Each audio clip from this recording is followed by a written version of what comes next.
Hey everyone, Oldwolf's here. How you doing? I'm waiting for everybody to hop on. They're supposed to want to hop on. If they don't hop on, you're going to see a bald-headed guy with a beard with no glasses. Yeah, I have a job.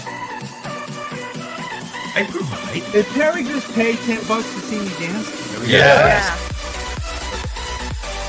I have a job. How you doing? When you see the trade right, it's just me, right? Yeah. It's just the way I do it. How you doing? You realize my wife's gonna disown me, right? See ya. Hold on. Not yet. Second See ya. How you doing? It's that time again for the train wreck. Every Thursday, almost 7 p.m. Eastern time. Actually, what I picked up Wednesday, I can't read them until I bag them, and I can't bag them until I show them to you. That's the way it goes, right? All right. Before we start anything, because I always forget, and I still can't find it. Here it is. Here's the shout out page. Everybody's on that shout out page. If you're not there, let me know, okay? I always shout out the same people. It was getting boring after a while, but wrong button. Hold on. Wrong button. I'm already screwing this up. There we go. Boom. Okay. Symbol Simon, how you doing? Captain Sorrow. Chris from Chaotic Comics. This is Old Wolf. She's always doing the bills when we're doing the show. I don't know how it works out, but hey, what are you gonna do? Okay. You don't want me here? I'll leave. No, I'm not saying that at all. Okay. So let's see. Oh, there's somebody back there. Ah,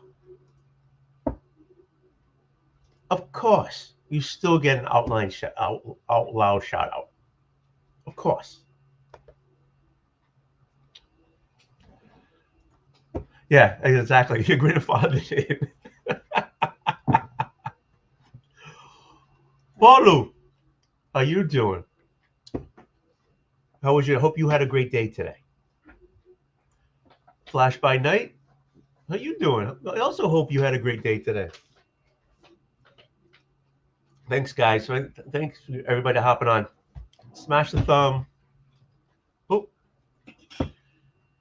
no, she isn't. She is from Canada, actually. I married a foreigner. Yeah, it was a mail order thing. It came in a box, a lot of holes in it, that type of thing. So yeah, no, she's not from the old country. That's what he said. Look, is Mrs. Old Wolf also from the old country? No. No. Unless you're from Canada. Which is not an old country. Very good. Yeah, it went good for me too. It really did. I mean, I can complain, but nobody listens. Now, you better not complain in front of me. That's stupid. Yeah. Don't worry. She'll smack me around later. No. Yes, you will. And I'll enjoy it. Ew. Okay. First, the book came out. All right, so I got my books as usual. I got my bling bling. Oh, it's not even ready. Oh, there you go. So you can see the eye. I always put it in the eye so you can see the eye. And I got my bags and backs, bags and boards. Yeah, okay. I don't have many left, so I think I'm gonna have to buy some more next week. Just let you know. Okay. So first, let's do DC first. I don't think I picked up any Marvel this week. I'm picking up very little. Oh, Rescue. I hope you're doing well today. I really do.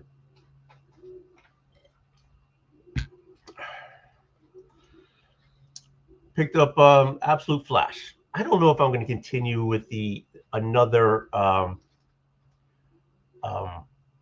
Absolute character, but I'll pick up the first issue. I will. How you doing, Kevin? Oh, another one. Yes, please do. I need all the help I can get.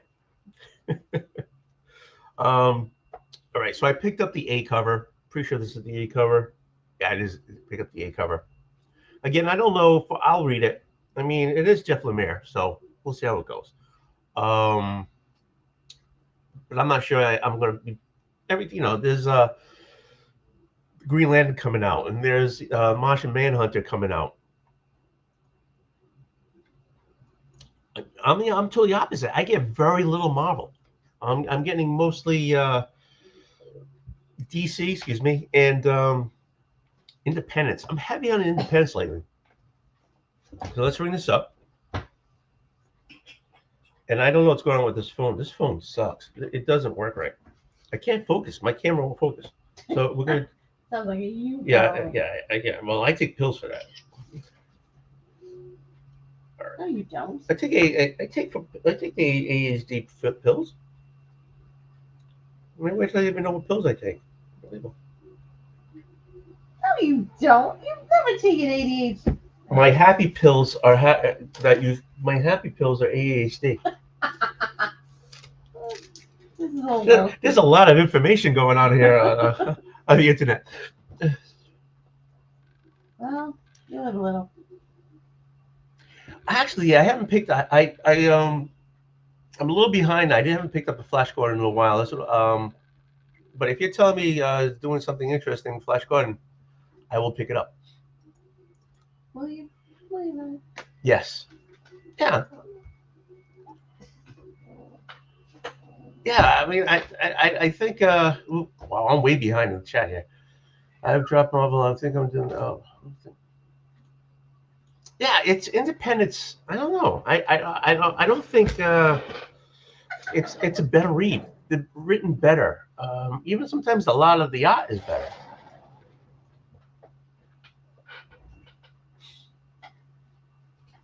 There you go. I also picked up this. This is the 125 for the Absolute Flash, only because it reminded me of an older cover. I pulled one of the covers here that it reminded me of. It's that type of thing where, this isn't the cover I'm thinking of, but I just picked this up real quick. This one's 289, which happens to be Perez's first work in DC. Just letting you know. But this reminded me of an old style cover, even with the checkerboard on top, right? So that's why I picked this one up. I gotta do the whole scan the picture thing, which is very uneventful because there's no Bing. There isn't. There's no Bing. That was part of the shtick. A massive Bing going off.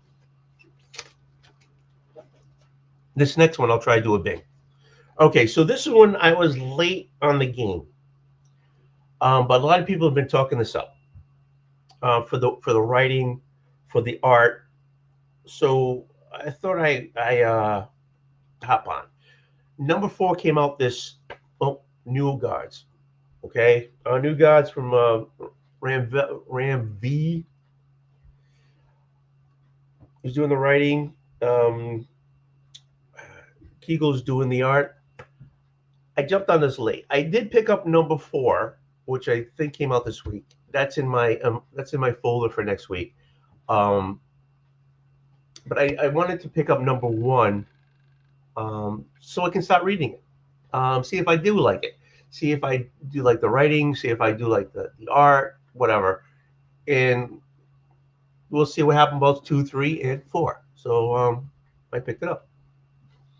Let's try let's try the scan again. All right, here we go. Either it's my eyes. Oh, hey, I got it to work. I got it to work. Jesus. Oh. I know, I feel the same way. Oh. Next one from DC, Nightwing. This is one I'm on the fence with. I know when they changed over, from Tom Taylor to Waters, I'm really on the fence with this one. So I'll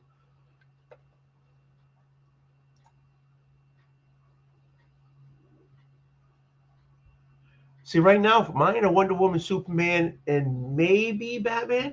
But I will try the Flash, and I will pick up the first issue of Green Lantern to see how it goes. Like Batman, like this one, Batman. Absolute Batman is on the fence. We'll see. But Nightwing right now for me is on the fence. Ah, how you doing? That's Spidey. Quick hello to old fart. That's me. I saw you on Sean's channel this morning. Very good. I think maybe next week I'll wake up early and I'll hop on. If you show up, I'll be there. Kenneth, how you doing? I'm glad all you guys, make sure you hit the thumbs up. Leave a comment. I need all the help. Analytics. I need the analytics. I'm begging. I'm just begging. Yeah, so there you go. So again, I'm on the fence with this one. We'll find out. Yeah. See, it's not. For some reason, it doesn't like it. Oh my God, no. I don't know. Yeah, but I like the Bing. There you go. I like the Bing. God, help us all. I know, huh? Absolute Batman is Superman is the best. I mean, Is it? I don't know. I mean, Kevin's saying it is. Hey, Kevin's allowed his opinion. Exactly. I would never tell anybody they're wrong You tell me. I'm unless I wrong. was really. No, I don't. You tell me I'm wrong. No, I don't. Yes. Okay. I tell you, you're off a little bit. Maybe. Okay, maybe. Again, Absolute Batman on number 6. I think this is the finishing of the first arc. Yeah, it is. Actually, it is the finishing of the first arc. I picked this up, and at the end of it, spoiler, it came out yesterday. There's no spoilers because it came out yesterday. There is a Joker in it. No. Yep. And you gave it away? Yes. What kind of craziness? I know. I know. Your father told you. Yeah, he did. He warned you. He did. The guy in the limo even warned you. Yeah, that says a lot right there. I only met the guy for 10 minutes. He already tell you, hey, you get He the hasn't even met you yet. you get the limo for another hour. You want to get the hell out of here? See, that doesn't sound good when you take that out of context. Okay. Anyways, last but not least from DC, World's Finest, which is John's here. If you're looking for trouble, you come to the right place. Say hi, John. Hi, John. Yep. She says hi, John. Limo drivers know best. This one was It's wrong. it's a hashtag. Because it's 25. Because it's 25 years later. So. 25 years later. Oh my gosh. So World's Finest, which is always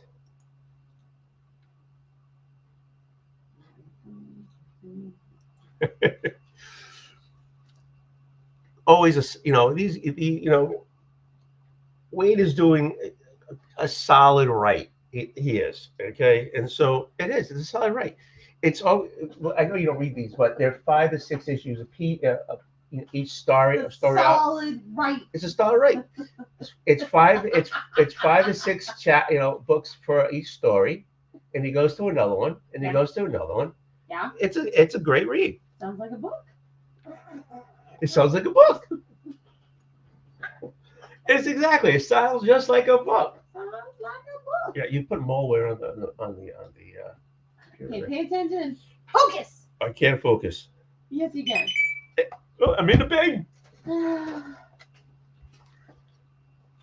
All right, now that's it for DC. I have no Marvels. I Oh apologize. my. No, it is what it is. You know what I'm saying? Super disappointing. So now we're doing the indies. We're doing the independents. Oh, my books are falling over here.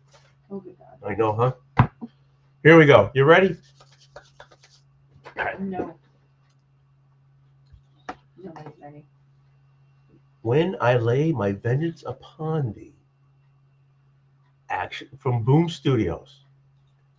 Actually, it's a good read. Yeah, it's a great read. It really is. And the artwork, because of the has to do with exorcisms and how so at the first issue, this person, he actually killed a kid. This priest baptized the kid and drowned him in the water. Um, this guy does exorcisms, but he doesn't do it like like the movie. He does them another way. So, and he's teaching the drowning man how to do them. It's a really good book, really is. Solid writing, and the art fits the story. It really is. I mean, That's a little inappropriate.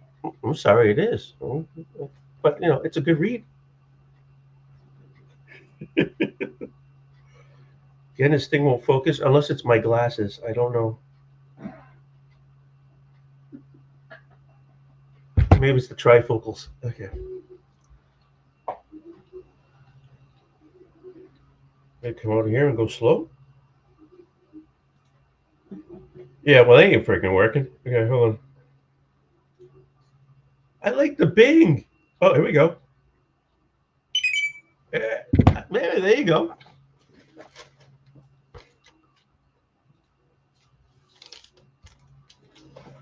This one for Mad Cave. Sorry, Dick Tracy, number 8. Take the serials or the old movies from the 30s, 40s, cross them with take them and take the Dick Tracy cartoons, strips, put them together. What do you got? This book. People getting killed. The main bad guy is the blank. People getting smacked around. People getting stabbed in the back. And this is a great read. Don't laugh at me because I said it's a great read. This is a great read. It's a great read. Yeah, see? Even Flash by Night says he needs to catch up with the Dick Tracy. The blank, which is the bad guy in this one, this guy cuts them, slices them, Julian fries them. This is a good book. I get no respect here. Not at all. You get respect. Okay, just maybe a little bit. Itty bitty. There you go. Oh, it's not gonna be. Ooh, hold on. Legend. Yes, the blank. Yes, I did. You should be picking up and reading it. I don't know if you're reading it. Hey, Rob, we cooked up the linguiça, the mild. It was very good, wasn't it? It was very good. It was very good. It was delicious. NATO's from California. Hopefully I can. Maybe I'll be shipping it in. We still have the other mild. Your mother would disown you. I know. We don't have to tell her.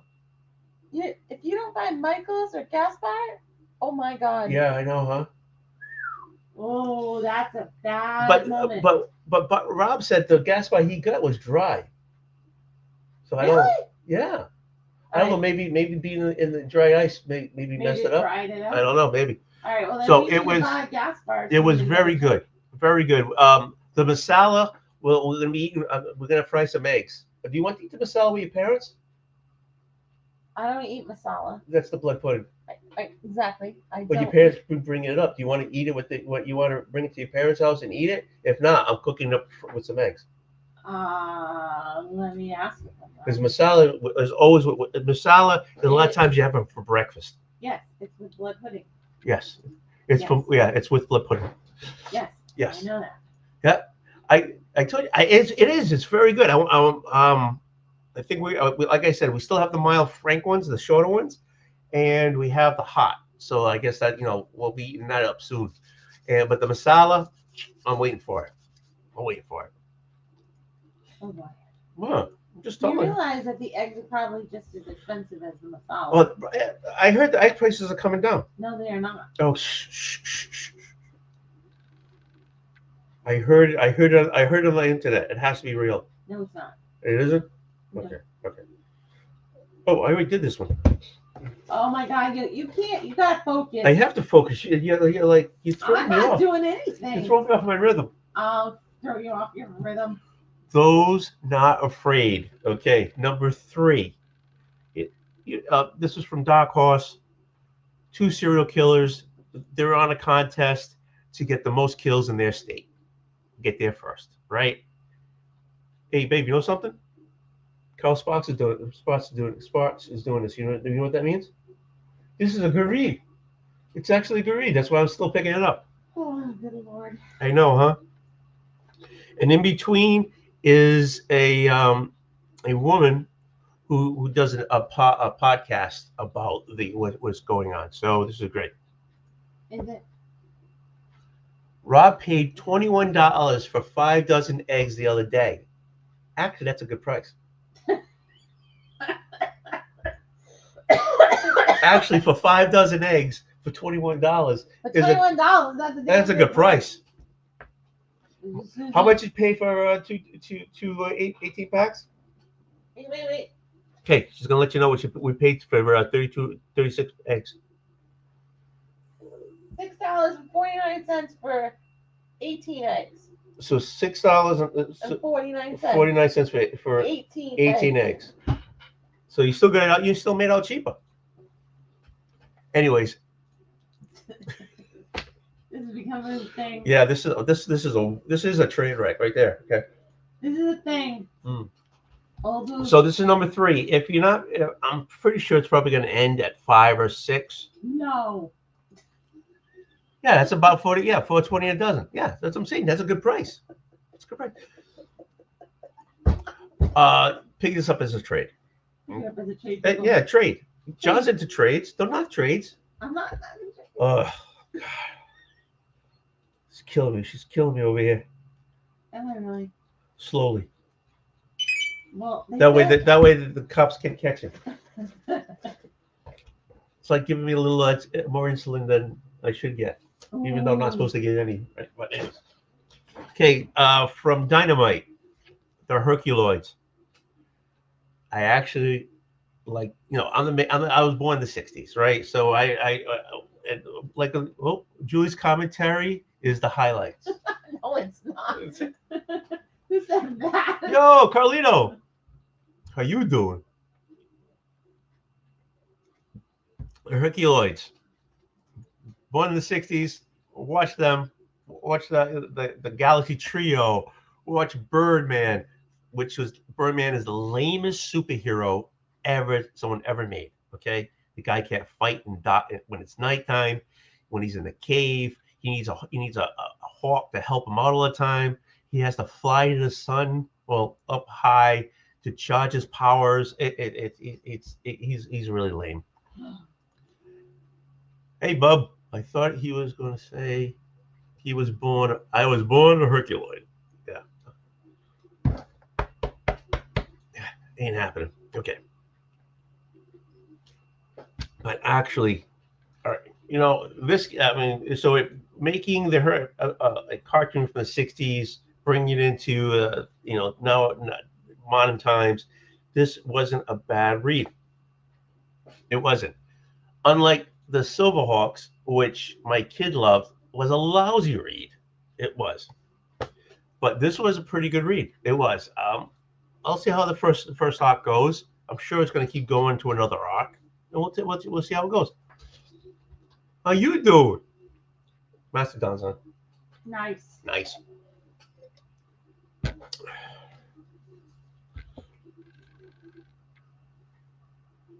Okay, I gotta focus. I think the more I drink, the more the phone gets drunk. It doesn't focus. I think so. I think I don't get drunk. I think the phone gets drunk. Okay. Well, We'll go with that. There you go.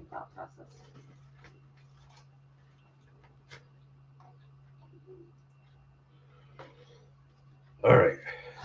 All right. Now on to Image. 2 more books. Here we go.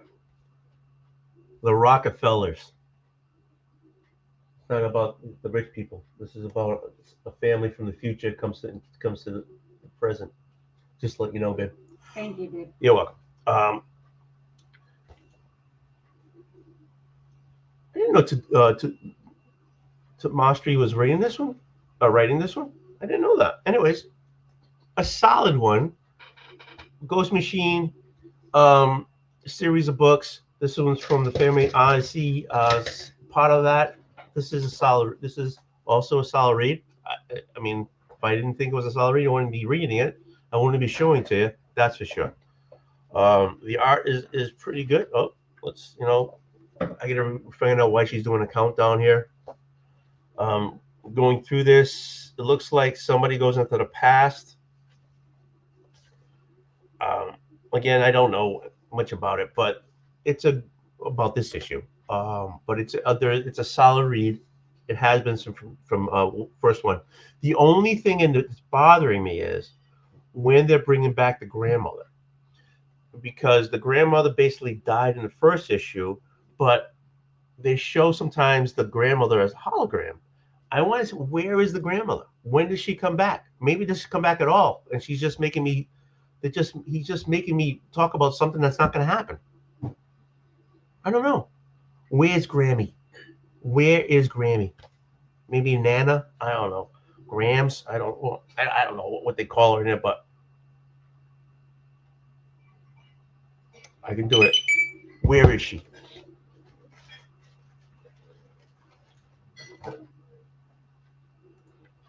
On a scale to 1 to 5, what is solid? Okay, a solid read for me is a 3 to 4. Okay, if it's a 1-2, I lose it and I get rid of it. Just like just like the Silverhawks. The Silverhawks didn't get it. I even gave it to my son during it. He doesn't want to read it. So, and he loved the Silverhawks. I wanted to get him because he grew up watching the Silverhawks. We bought him, toys and stuff. That was a 1-2. I have no need to get the book. None. A solid read is a 3-4. An excellent, great, whatever read is a 5. Off the top of my there have been The Butcher of Paris was an excellent read. There was I can't remember the title, but the one about robots. Never mind. I didn't know about but The Butcher of Paris was an excellent read. It really was. So that's a 5. This is range about a 4 to 5. And so far, other than there was one book that I really didn't enjoy, but the whole series in general. See you later. Bye. Has been a 3 to 4 for me.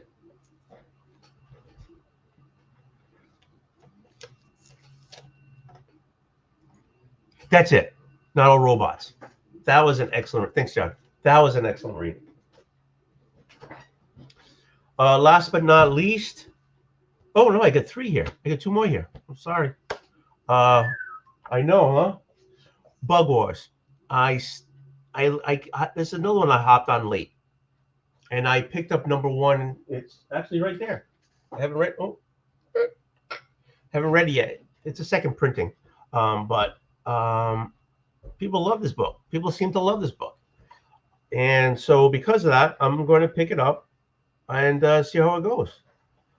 Again, I haven't read the first issue yet. So, Ian and Becca, how you doing?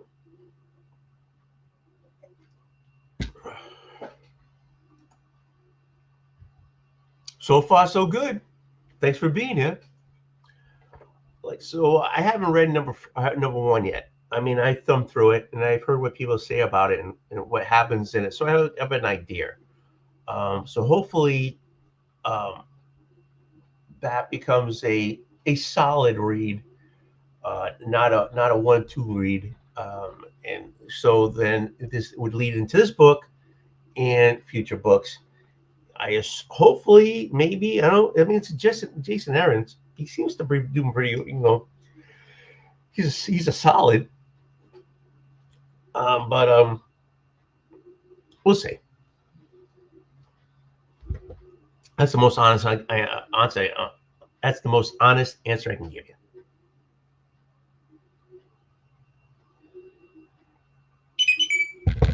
Hey.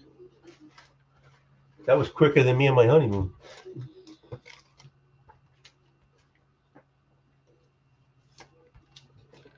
And that ain't saying much. Okay. Last but not least, G.I. Joe, but it's not number 5 that came out this week. That's in my folder. Oh. So Ian or Becca or both. So was it a good read? Let me know.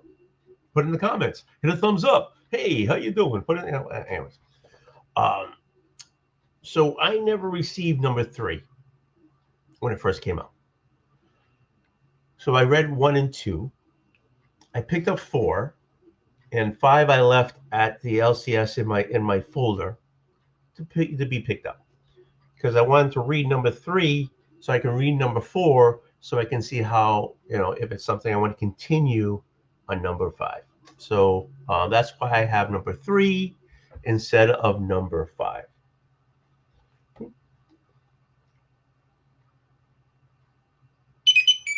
Here you go.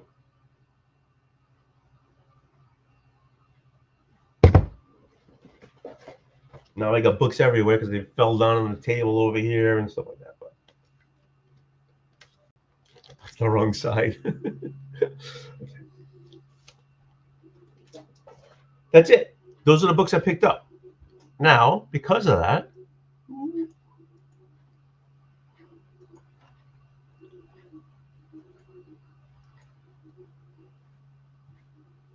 paste. How much? I'm not. That's a trick question. I pick up different things. I pick it up for the PC. I pick it up for the phone, and I pick it up for the cover price. So I would have to look it up for the year. But I gotta say, I use the program a lot. So for me, it's worth it. It's out of my pocket. Nobody's, I mean, they're not a sponsor, and I'm not getting any money other than what I work for 40, 50 hours a week. But I enjoy having it. I use it all the time. So I can look into it, and I'll let you know in the chat. But for me, it's worth the while. Oh, there's Digger. Yeah, I mean, like I said, I pay 3 times. I pay for the computer, I pay for the PC version, I pay for the phone, and I pay to have it to have pricing on it. And I just that was like $40, I think, that I renewed for that. So if you guys want to hop on. I'm going to be on it for a while. The longer I'm on, it's because of you. If you guys want to hop on and keep me going, fine. I know John's got a show coming up at 10 o'clock. I know Jigs is got a show at 10 o'clock. Maybe I'll stop around 10. And it's what, like 7:30 now? So if I'll hop on for like, I don't know, 3 hours or so. Hop on. Well, if nobody wants to hop on, you're going to see me. All right. So, Digger, it's a premium plan. Do you think it's worth the money to have it?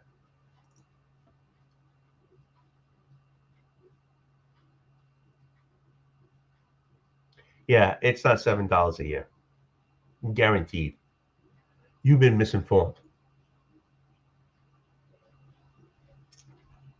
No, I'll look into it. Hold on, let me see. I got it open here. So subscribed. Do my account. Don't I want to be currently logged in? Nope. Oh. There you go. Yeah, that sounds more like the price right there.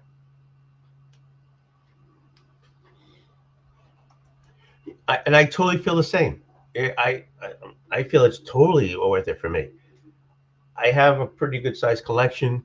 A lot of stuff from a lot of the 80s, 90s stuff, and then when I hopped off and got back on, so in like the late 90s, early 20s, I stopped, hopped back on. In the later 20s, it keeps everything. I know basically an idea of I know what I have. So and it's nice. I feel. I mean, the hell, my show. I just did a half an hour of me going bling bling. You know, so I think it's worth it.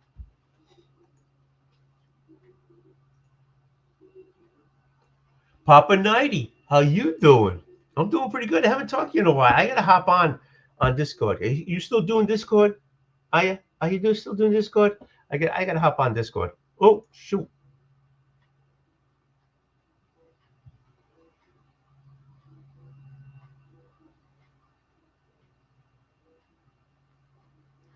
Okay. So why don't you do this? Hop on here and watch it off on the side. And when you feel sad, you'll be with me sipping whiskey. Okay? Hop on with me, get a bottle, get a glass, sip with me, watch the show, and look at that ass. Oh, look at that ass.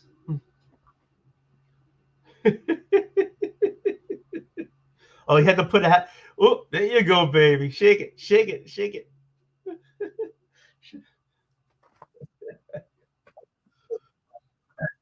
What are you having a bad hair day? Yeah, well, I'm still fighting COVID. So you have to wear a hat for COVID? Yes, I do. Oh, okay. Yep. I'm sorry you have COVID. That's how it goes. That's how it goes. Yeah. How you doing? Well, crappy, but thanks. Yes, I like I said, I'm paying 3 times, but I use all 3, so I don't mind paying. Mobile only is 99.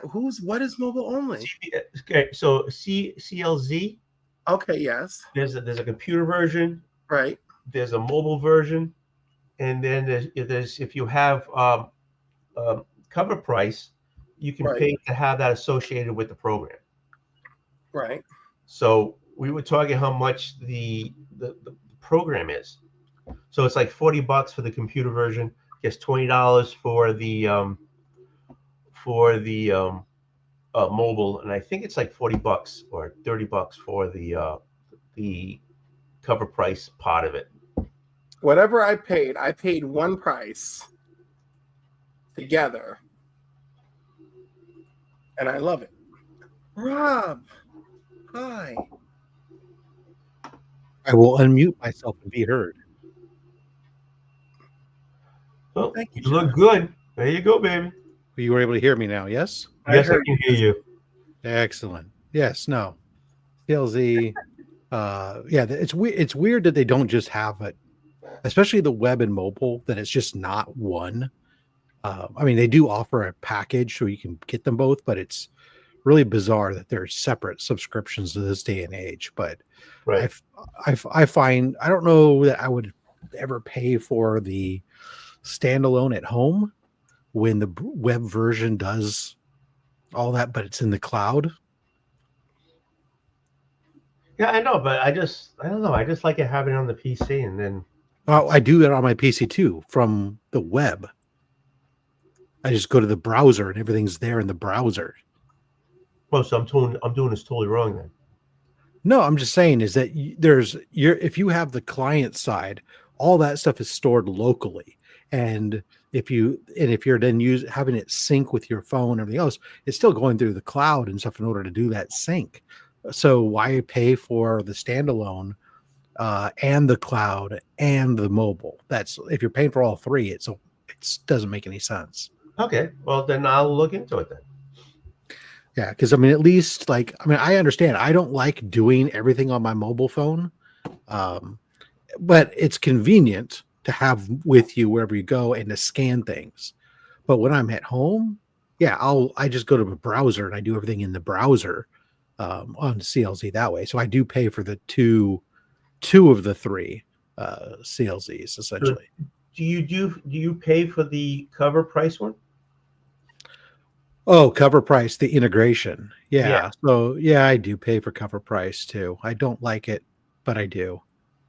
I wish they would have figured out how to work with Go Collect and stay over there. Do you think here's a question. do you think the cover prices are actual, or I think that the sales history ones are actual, sure. I think because they're taken from actual sales, at least the ones that are graded. The ones that are for raw, it's very difficult for them to parse that information, and it's all over the place. But graded sales are easy. The problem that I have primarily with cover price compared to Go Collect is that when CLZ used to be integrated with Go Collect, I was very familiar with it. You go in there, and if there was a sale of a 9.8 book and a 9.2 book, it knew the price regardless of when the last 9.4 was. It knew that the FMV should be somewhere between there. It knew what other books did, and it could figure out what that value should be approximately based on how the scale goes. Cover price doesn't have that intelligence built into their system. So if there's only ever been a 9.2 sale and a 9.8 sale, it has no idea what a 9.4 or a 9.6 should be.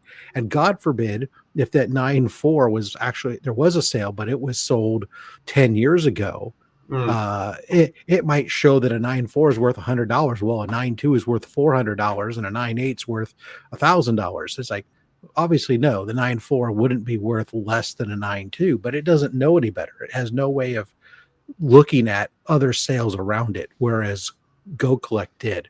So cover price is a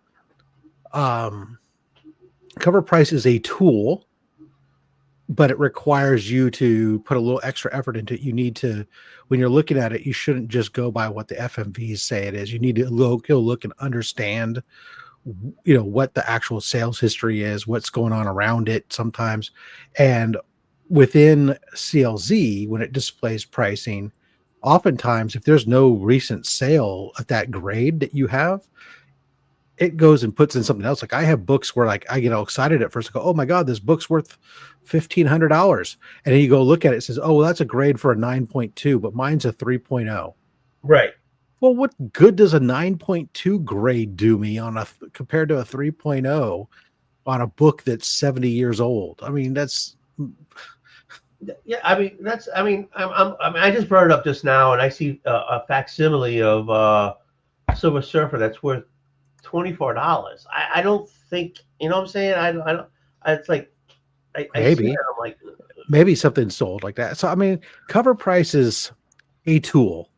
You just can't rely on a first glance at it. You have to dig in and give it more work. Now, obviously, there's a lot of people who don't like, will swear by GP analysis, and I'm sure it's great. I've never actually used it, so I won't speak one way or the other of it, but it definitely seems to be where the industry professionals tend to rely on is GP analysis. The only theoretical nice thing about cover price that the others don't have is that they were supposedly trying to figure out how to do pricing for raw books. And I don't know how they're determining what grade level a raw book is. So it's exactly. It's especially weird. So you got to use it as a grain of salt, and just understand, okay, maybe use it more to get an idea of here's a high, here's a middle, here's a low price point. Figure out for yourself and figure maybe it's somewhere in that range. Okay, so all right, on that idea, do anyone nowadays use Overstreet, which used to do that on pay in the book, right? I mean, they used to have low whatever. Sure, there's people who do. I mean, Overstreet book, obviously the published book itself is it's not as up to date as web-based the items are. They do have an app now. Well, yeah, they have an app. They have an app now. I've been given access to it. I've tried using it, and I hope they've improved it from when I first tried using it, because it was lacking. It was the nicest way I can put it. Right. But there's, like I said, there's lots of different tools that people use. And as a collector, I mean, you should use what you're familiar with and happy with, but also just understand, use multiple tools, especially if you're doing research on bigger books. Absolutely check out multiple sources. Look at last sold on this. Look at that. Short Box has a tool that you can use, which will looks at their platform as well as like eBay and stuff. And so, I mean, you can get ideas from multiple sources and go, okay, here's a range where this book seems to be selling. I'm comfortable paying that range, and great. Here's where it's at. But See, years ago, for me, Overstreet was the tool, but it was always, if you can't grade new books with it. It was always for back issues. older books, sure. Well, and new books are going to be, for the most part, super dynamic, right? So there's a lot more fluctuability in new books, because a new book is hot all of a sudden, and it spikes up for a couple weeks, and then all of a sudden it's cold as hell, right? Because everybody's moved on to the new flavor of the month. Right. So you can't, except for super big keys, you really just got to go with what am I comfortable paying? Forget the pricing guide. I mean, even the Overstreet was a great tool, but don't get me wrong, who created it, or who said what the prices were? The sellers, right? It was a lot of people. It was a lot of different retailers and whatnot who were asked, basically surveyed, what are you guys selling this book for? What do you see it valued at? Oh, I want to sell it for this. So, fuck. I mean, isn't that what you say about every price guide or every? No, that's not true. I mean, there's price guides that are based on actual sales. So this is what's actually happening in the market, and then there's some that that could be based, the old day, based on, people reporting, oh yeah, I think we're selling that book for around this, or I think this book is valued around this amount, type of thing. At the end of the day, you're into, having these price guides are a nice tool to have, to know, so that way you don't find yourself overpaying something. But at the end of the day, if you want something, don't get hung up and walk away from something if you think the price is fair just because the market says that's overpriced or something. I mean, I'm looking for, as I've been working on my Eternals run, I've paid more than the market price on a few of the books. But I mean, and I'm talking, maybe I paid $10 more, but in a percentage standpoint, that could have been a 15% premium over what the market was. But I was comfortable spending $65 on that book instead of $55. I mean, everything is subjective. I want it now. It's in front of me. I'm happy with it. It's a price I'm willing to sell. Well, that's the price that I value at it. My value could be different than your value. Okay, I hear you. I mean, take sausage or a chow mein sandwich. I value them completely different. Do not knock a four of a chow mein sandwich. You're not going there. And Cliff, I brought it back around. Look at that. You do put hot dogs in a clam boil. Okay, you do. Okay, I don't care what people say. You do put hot dogs in a clam boil, and you put breakfast sausage in a clam boil, and you put chorizo in a clam boil, and you put chorizo in a clam boil is acceptable, and a Louisiana sausage is acceptable. No. Breakfast sausage, you're out of your damn mind, Tony. What are you talking about? Digger Jim said, sorry, Digger Jim said, how about eBay last sold? eBay last sold is just another tool, right? Looking at last sold items on eBay. The thing is, you always, again, have to look at, for anomalies, understand what's going on. A book suddenly, something looks suspicious. And when you're looking at raws, it's especially important, I think, to look at an average, right? Look at if you can, if this is a book that's selling over the last 90 days, what's the average sell rate? And that's where I think that I really liked about Key Collector, or not Key Collector, but Go Collect and GP analysis. So they have these things, these 90-day average type things.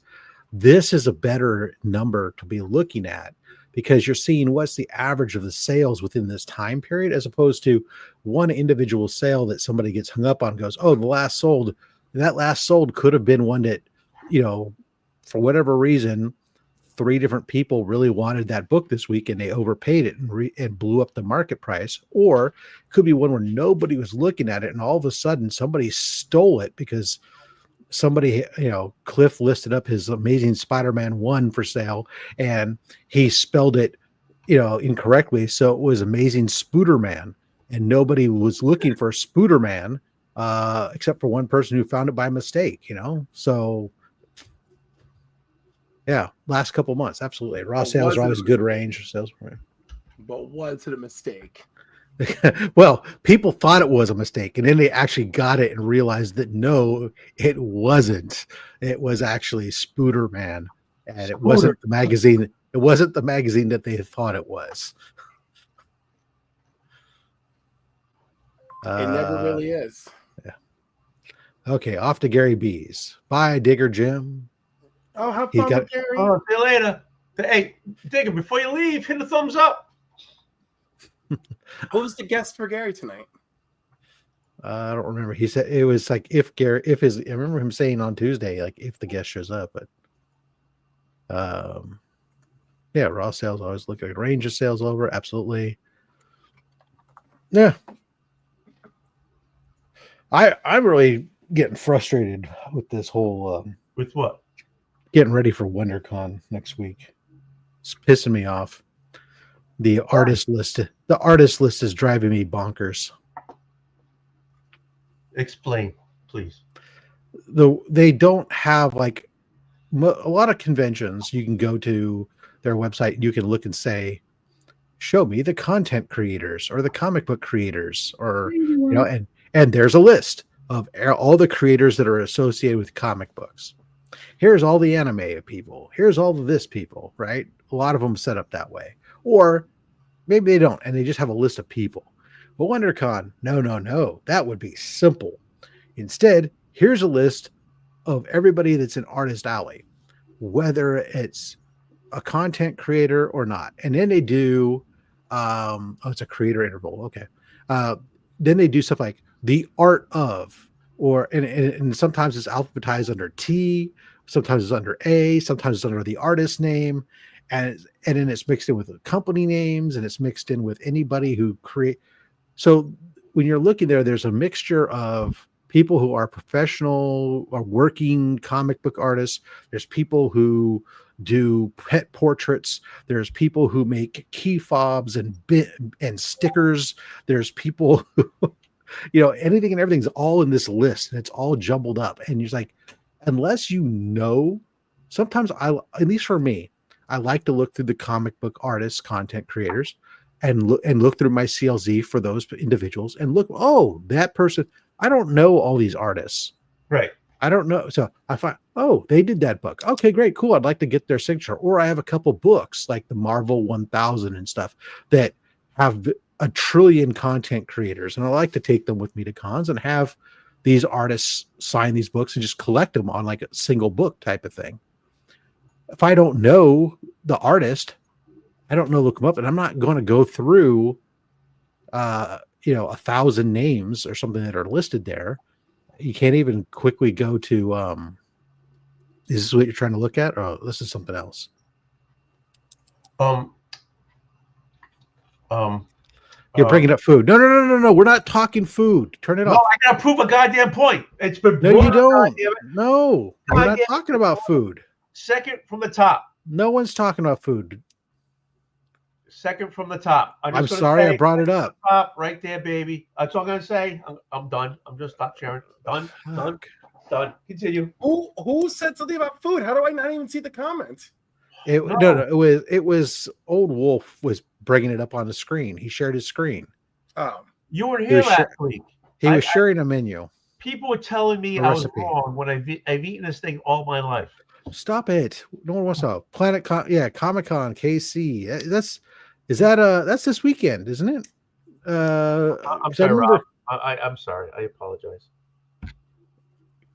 you apologize about Kansas City Comic Con, No, Planet but, Comic Con. interrupting you while you're on. See what you have to say. Marcus, I No, think I'm not worried about screwing him. I'm not worried about him at all.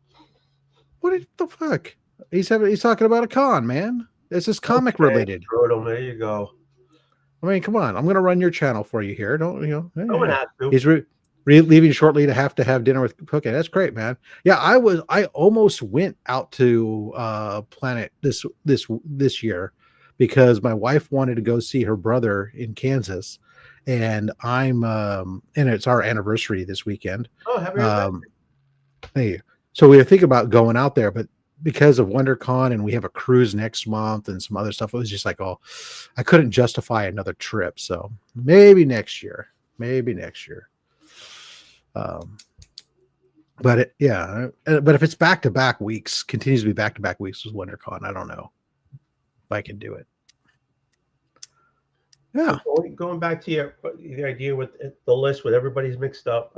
Yeah. I said I can't do it. It's just it's driving me bonkers trying to figure out who's an actual comic book content creator so I can go through it and try to figure out what books to bring with me. It's driving me bonkers. Yeah, isn't it? I when I go to cons, I end up bringing more books than I should. Does that ever happen? I do only from the standpoint of bringing blanks. So I tend to bring a variety of blanks because I don't know who I'm going to particularly run into that I want to have that I'm going to potentially have a commission done. Now this time when I go down there, I'm probably only going to bring a couple, maybe 2 or 3 blanks with me because I already have 3 commissions set up that are being done there at WonderCon. And so I'm not sure how much more money I want to spend on commissions at this con without knowing what there is in the way of comic book vendors to purchase from. I can't afford commissions, so I tend not to do them. Commissions range in a variety of prices depending upon the artist that you're having done. I've had commissions for as little as $50, and I've paid as much as $400, and obviously they go way higher. But I only do sketch covers. Yeah, I'd rather just bring a bunch of books and just have people just sign their name on them. But like when I went to Terrificon, Cliff, your guy there does Flash, Jose Garcia Lopez. Yeah, every time I went to him, he was either eating or he was taking a break. And I understand he's up there in age, but it was just pissing me off. I just wanted him to sign a book, and I didn't get that. And I brought him. And I also I had a lovely time with him. He signed 17 books for me, but okay. See, that's why he was tired every time I went to him, because you were freaking doing 17 books. No, because you went off to have a gay old time with No Good Comics and the entire gang of Californians and New Jerseyans that I knew nothing about. And you did fabulous things and ate wonderful meals with other comic book celebrities. And I was out there all alone working my whorish little ass off for my stuff. If you had stuck the with reason me, why Jose didn't sign my books is because of you. Really? Is that what you're telling me? I apologize. I do apologize. no, that's what you're telling me. And I'm just saying, if you stuck with me, you would have gotten them signed. Oh, okay. I also had stuff with Chris Claremont to do, and then I saw his line. I'm like, that ain't freaking happening. You know what's hilarious? Why am I the only one immune to lines? You know, everyone, I stood in line for Eric Larson with a buddy of mine, and he was absolutely falling apart. And I'm like, this is like not even the worst line close to the worst line I've ever stood in. You know? What do you mean he was falling apart? Like he was like dying. He was thinking of like bouncing, and he was just ready to like not get an Eric Larson autograph. And I'm like, you're here for 3 days. Let's just do this. Like we're very close to the head of the line.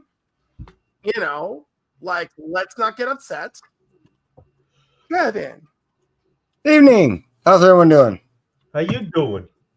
There's another guy who's standing in line forever for a signature.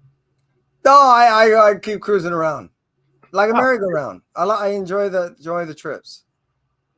Well, there's the cruising tactic, and there's the I'm here to get shit done tactic. I go with the I'm here to. If I want you, then I'm just gonna get through my shit and do it. You know. It's like, you know, and sometimes it's like I come with such a purposeful mission. The minute I see them breathing next to their table, I'm there, you know? I'm just pissed that Jose was so exhausted by signing all your books, he never signed mine. That's right, Tony, because you're a bitch. And now I you have to remember that. I always knew I was a bitch. Bolu, what do you say, Bolu? Over here, if Paulo. you're fifth in the line for an hour, 1 hour signing, you're not going to get signature. Really? Really? Are people that attention starved there? No stamina, maybe. Maybe they can't, you know, oh my God. No, where is Paulo? Polo is like Portugal. He's in Portugal. Oh my God. Oh, let's go look up statistics immediately. That's why he was asking if my wife was from the old country. No, I couldn't imagine that. I know. I would. I can't imagine me. I went when I was a kid in high school. I missed 3 weeks of senior year because I was in Portugal with my, seeing where my father's from, my mother's from, was from the Azores. But I can't see me going there for a con. Sorry. I like to use that excuse though, just for an vacation. I don't know if they have a con in St. Michael's, because my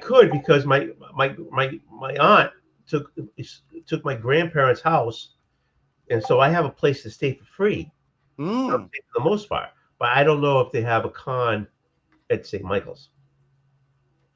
If they have it on the mainland, then I would have to go, get a place there.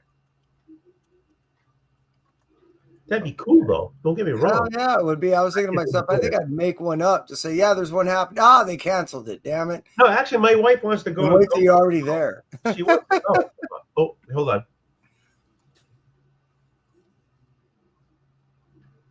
On the graphic novel sign. Wow. Cool.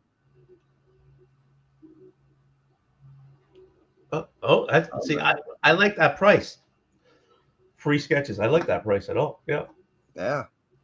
That pays for the room right there. That is a great price. Oh, how nice. How nice. Anyhow, Portugal Comic-Con is in 370 days. And the general adult pass is 95 euros. So where is it? It's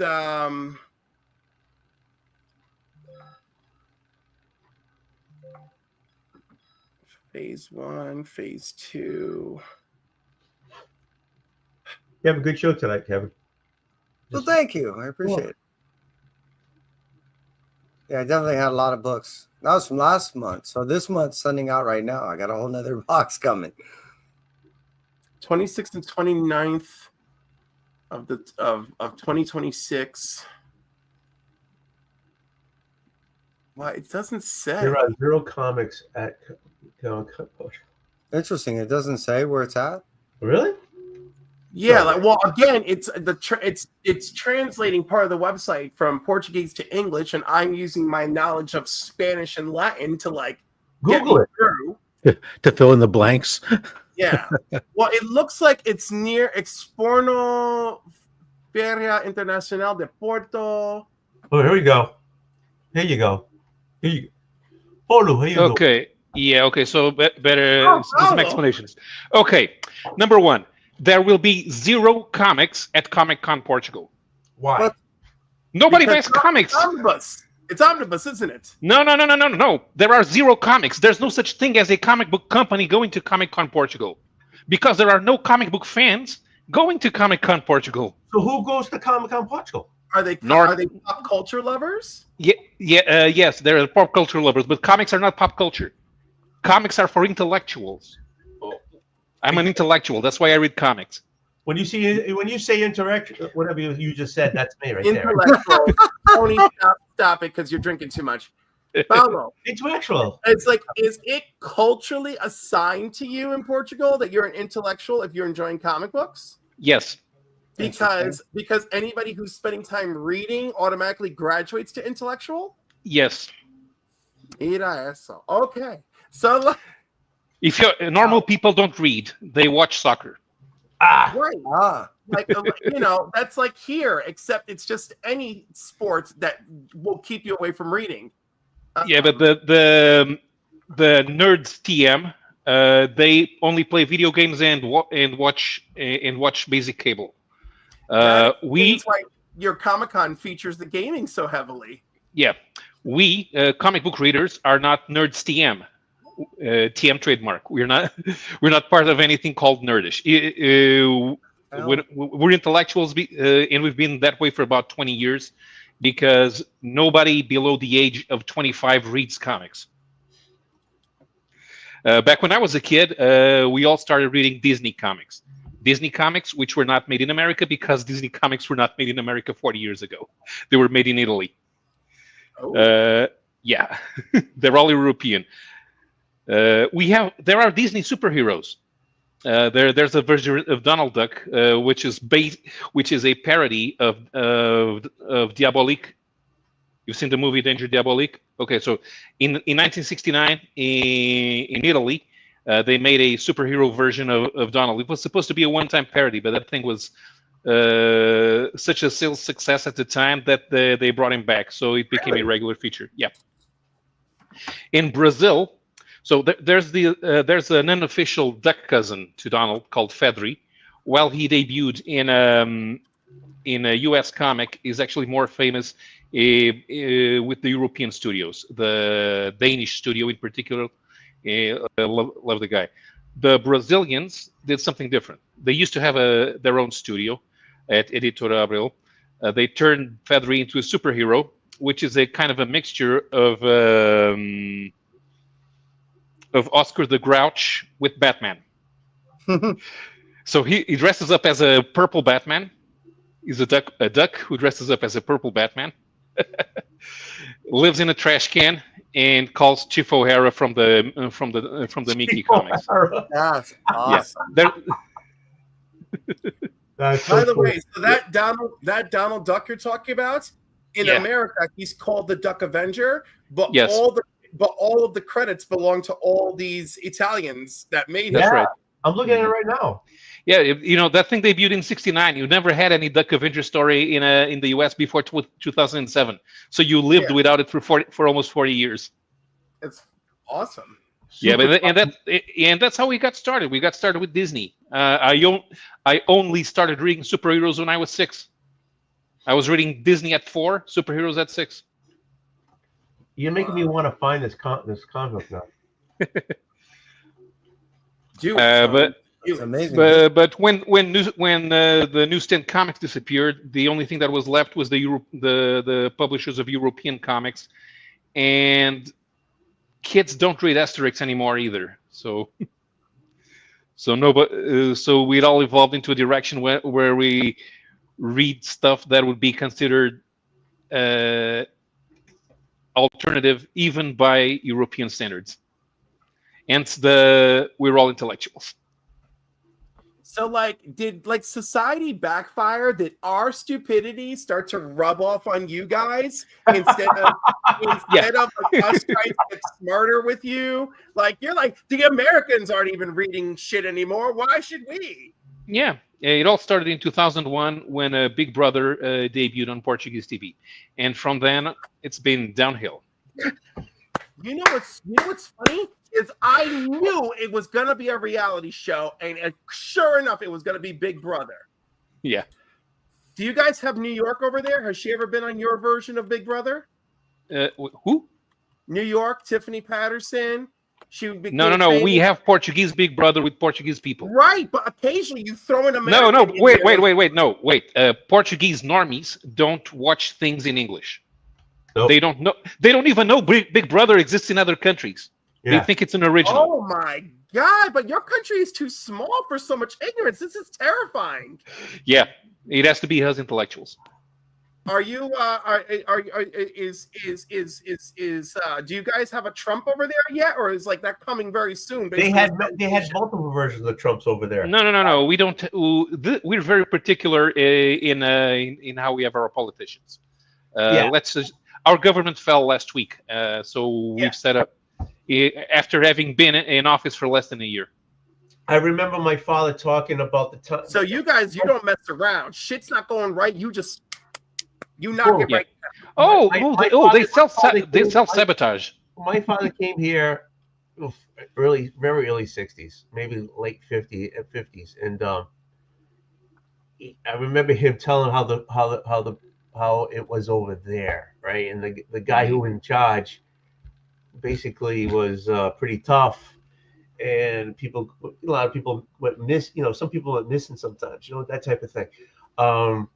We're seeing Trump now, but Portugal, whatever it had in the past, had all the different versions of what we're going now. Put it that way. At least that's what I got from my father's talking. Yeah, we were a monarchy until 1910. Yeah. Although we were supposed to be a parliamentary monarchy, but all the people in parliament were aristocrats. So not very. Then we had a military-style dictatorship in 1926, which evolved into an autocratic dictatorship in 1932. It stayed that way until 1974. Then the communists tried to take over. Then the CIA saved us by supporting the socialists, who are not communists; they're socialists. Socialists? Yeah, only country in the planet where the CIA won by giving money to socialists. And since then, we have had people who think of themselves as neo-aristocrats having a popularity contest in which they divide the nationalized corruption. They distribute nationalized corruption among them, but as if they were mafia territories. I just love how casual you are with saying our government just got overtaken this last week. I just love it. Because they self-sabotage. Like our government was overtaken last week. And then us over here, because we've had such checks and balances or whatever for so long, all of a sudden we're like, but this is normal. About a couple of months ago, the German government fell, and they had a snap election as well. A few years ago, Belgium was without government for 17 months because Parliament did not have any majority. In every European country, we have more than two parties, and we don't use the first past the post system for elections, so everything gets distributed. We have 8 parties in Parliament, and it's very easy not to get the majority. So when Belgium went down, they had an interim prime minister. So like when you guys go down, is it like the same thing? Like someone is designated the interim leader, and like the prime minister remains even though the government fell, the prime minister remains in position until the elections. Okay, so like, do they like make sure that things just don't completely fall apart? Yeah, just it's called a government in management, which means that they have to pay the bills. What they can't do is approve new legislation or any public investment. Right, but they can keep the national park open, for instance. Yes. Actually, even if we had no government at all for years, the national parks don't close.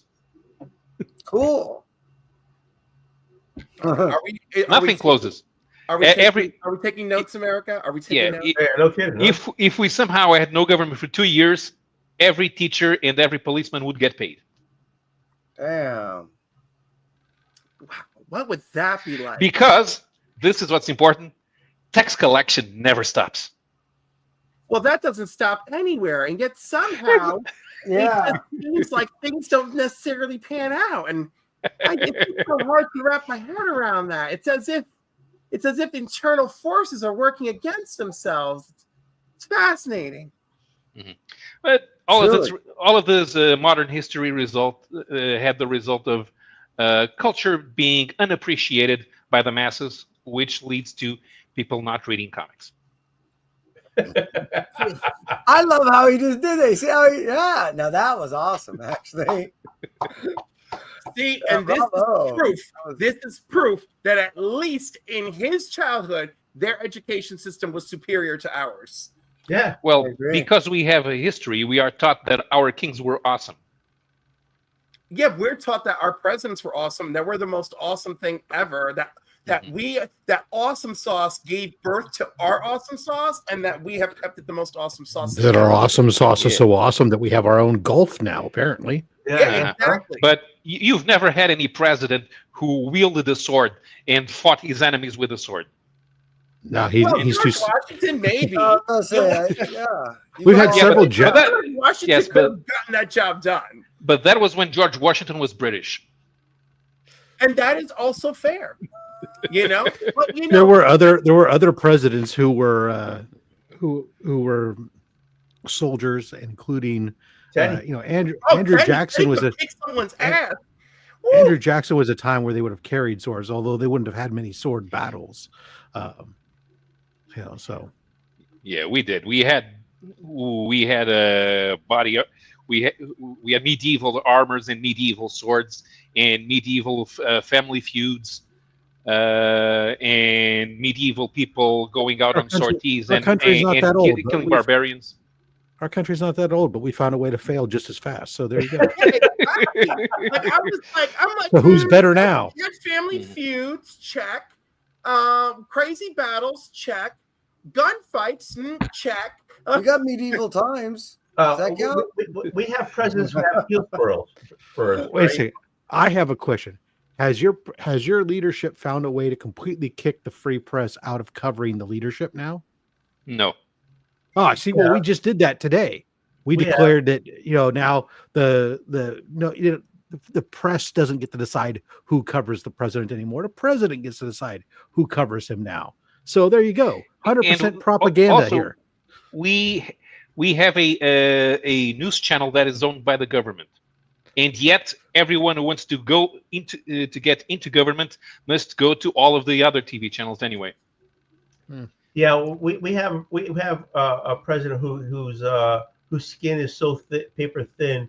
If you say anything bad about him, he wants to get you I don't know, beheaded or something or other. I don't know. Basically, That's down the road. Let's not say We're only a anything. couple of All months right, into this. moving along. But I do Getting want back to say comics. something to you, Tony. There was something you said That's several right. months ago that you were 100% right about. which And was that's that. We'll talk about it. We'll talk about it not on the internet. please tell me when I'm right. Honest to God. It No. doesn't happen. Yeah, it's ugly. So, Paulo, so have you gone to a Comic-Con in Portugal, and what has it been like for you? Is it mostly about meeting artists? It's mostly about meeting TV artists. We have our soap opera artists, our soap opera actors, and we've had a few people who did guest bits on the odd science fiction show as guests here. But it's the people that nobody cares about. It's Okay, Carmen. so It would be a Carmen Argenziano or worse. Wow. So your bar is already someone I've never heard of. That's great. That's great. Carmen Argenziano. I thought you said played, Carmen San Diego. No. The Carmen, founder. We never played Samantha. Played Samantha Carter's dad in a Stargate SG-1. In how many episodes? It was recurring for about 5 seasons. Oh wow. Oh my God, that shows you how long it's been since I've watched that damn show. You know? Yeah, I loved Stargate SG-1. All I remember about Stargate SG-1 is that fine-ass nerd that was on that show who showed up as Hawkman on Smallville. I mean, loved him. Loved him. Well, it did buff up a little. Yeah. Yeah, he did. He also played the voice of the gray characters who are actually Asgardians. Wait a minute, you had a man in Tapper? No. I'm talking Carmen Argenziano level. So it would be the level of a guy who's a recurring character in a science fiction show, not one of the main ones. That's it. Oh, Michael I think we've had somebody. Oh. Yeah, we've had somebody from. I think we've had somebody from Supernatural once. But I did go. I was asked during COVID. We were supposed to have. They asked somebody who was involved in publishing comics to arrange for some actual comics guests. Which none of them were advertised, so hardly anyone would be there to watch the panels, and they were they were completely alone during autograph time. You realize that Common guy died in 2019, right? Yeah, Okay. yeah, and Stargate SG-1 ended like 15 years ago. Yeah. But look, this is a great market. We could just like go in there, blow it up. We just and get people. What we have is our comics events are primarily art exhibits. The art isn't even for sale; it's just being shown so you can gawk at it. And you hardly pay more than $5 to get in. Well, at least it's reasonable. Come on, Kevin. You know some artists and writers, and you get all these autographs. Can't you get them to Portugal? It sounds like to me you would have to actually convince them to take a vacation. And oh, by the way, there might be a Comic-Con that might be on the way there. Yeah, well, our main comics event is in a city on the Lisbon metropolitan area. And about 30 years ago, they were trying to come up with, okay, so where should we spend taxpayer money in a cultural event? Comics. There.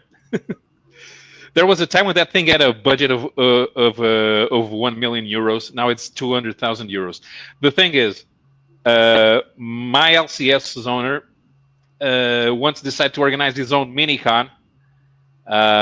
And he did it for less than 10,000 euros, so way under budget compared to the state-sponsored event, and he still had about half a dozen people that he paid to come, and he packed about 2,000 fans in there.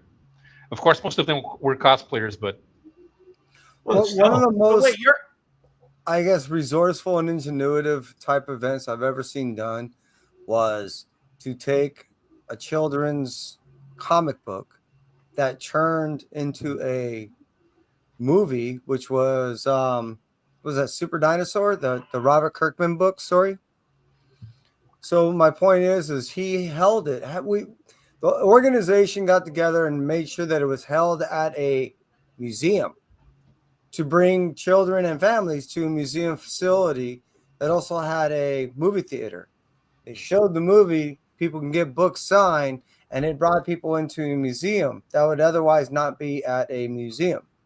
So what it really did is it was multifaceted, multifunctional in its approach to be able to bring in people both on the artists, the vendors, and even on as far as the families and patrons were, concerned. So outside of something like that, it would have to be, you would have to come up and brainstorm with something that's, of the like. And I thought that was rather imaginative. It was different.